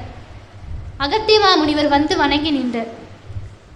அப்போ சிவபெருமான் சொல்றார், அகத்திய மாமுனிவரே, எல்லோரும் பார்வதி திருக்கல்யாணத்திற்காக வடக்கு பக்கம் வந்த காரணத்தினால் வடக்கு தாழ்ந்து தெற்கு உயர்ந்து விட்டது. நீங்கள் தென் திசை நோக்கி சென்றால் பூமியானது சமநிலை பெறும் அப்படின்னு சொல்லி சிவபெருமான் சொல்றார்.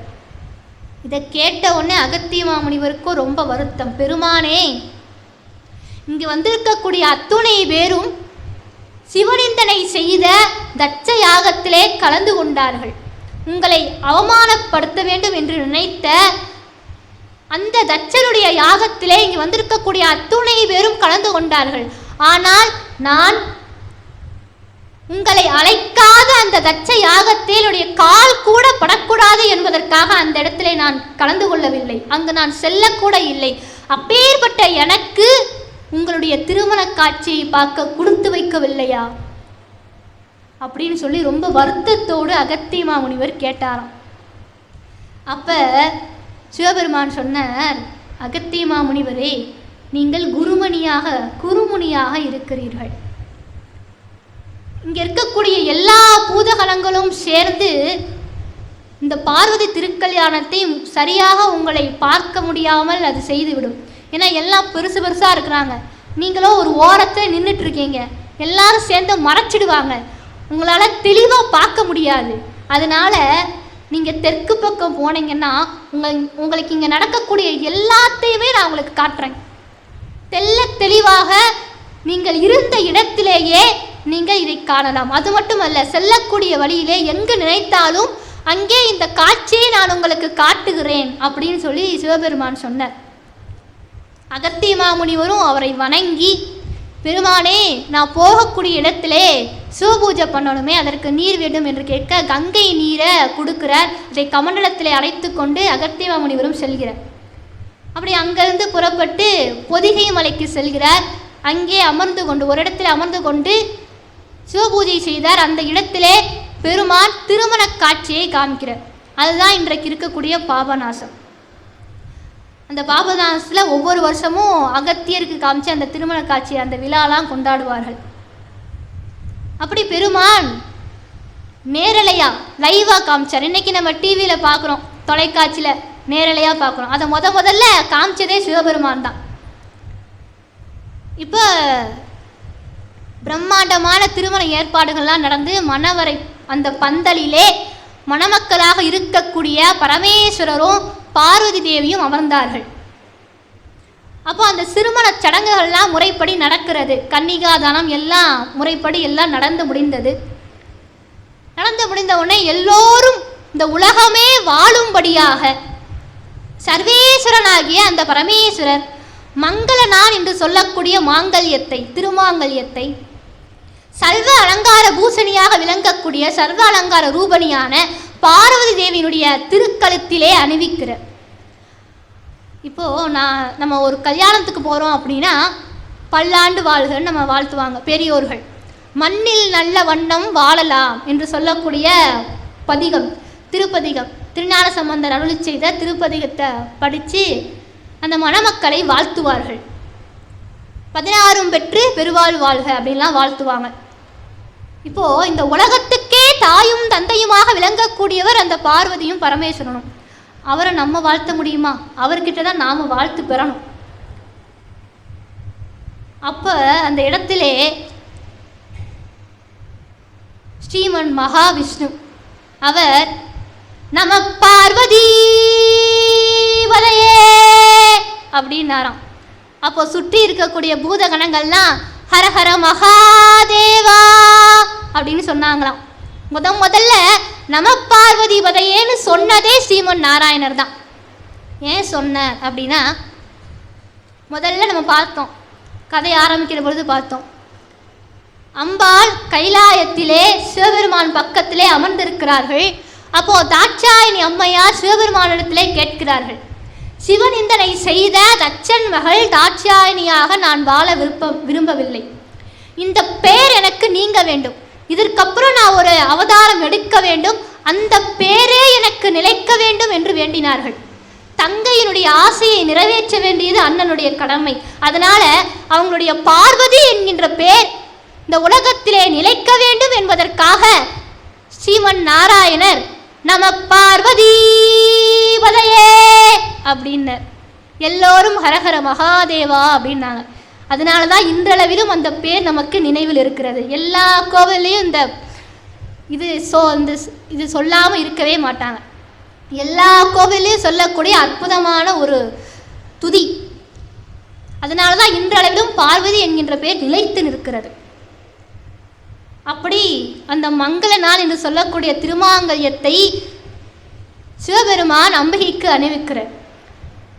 அணிவிச்சு எல்லோரும் பெருமானை போற்றி பாடுகிறார்கள். தேவர்களெல்லாம் மலர்மாறி தூவுகிறார்கள். அந்த சமயத்திலே பக்கத்தில் ரதிதேவி வந்து நிற்கிறார்.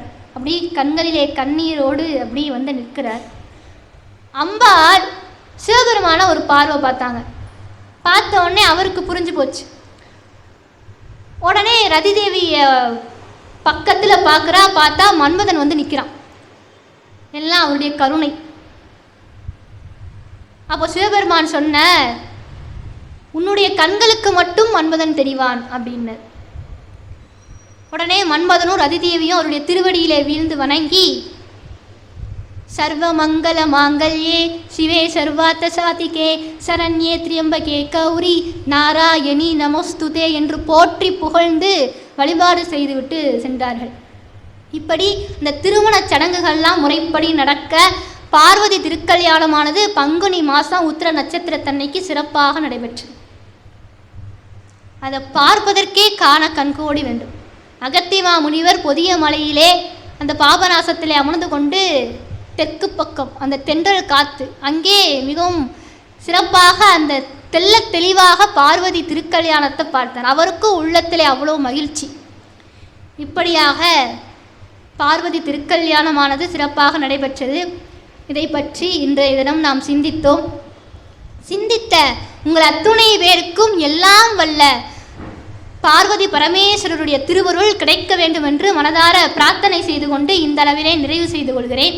கலையாத கல்வியும் குறையாத வயதும் ஓர் கபடு பாராத நட்பும் கஞ்சாத வளமையும் குன்றாத இளமையும் கழு பிணி இல்லாத உடலும் சலியாத மனமும் அன்பு அகலாத மனைவியும் தவறாத சந்தானமும் தாழாத கீர்த்தியும் மாறாத வார்த்தையும் தடைகள் வாராத கொடையும் தொலையாத நிதியமும் கோணாத கோளும் ஒரு துன்பம் இல்லாத வாழ்வும் துய்யனின் பாதத்தில் அன்பும் உதவி பெரிய தொண்டரோடு கூட்டு கண்டாய் அலையானை அருதுயிலும் மாயனது தங்கையே ஆதிகடவூரின் வாழ்வே அமுதீஸ்வர் ஒருபாகம் அகலாத சுகபாணி அருள்வாயினி அபிராமியே தென்னாடுடைய சிவனே போற்றி எந்நாட்டவர்க்கும் இறைவா போற்றி. திருச்சிற்றம்பலம்.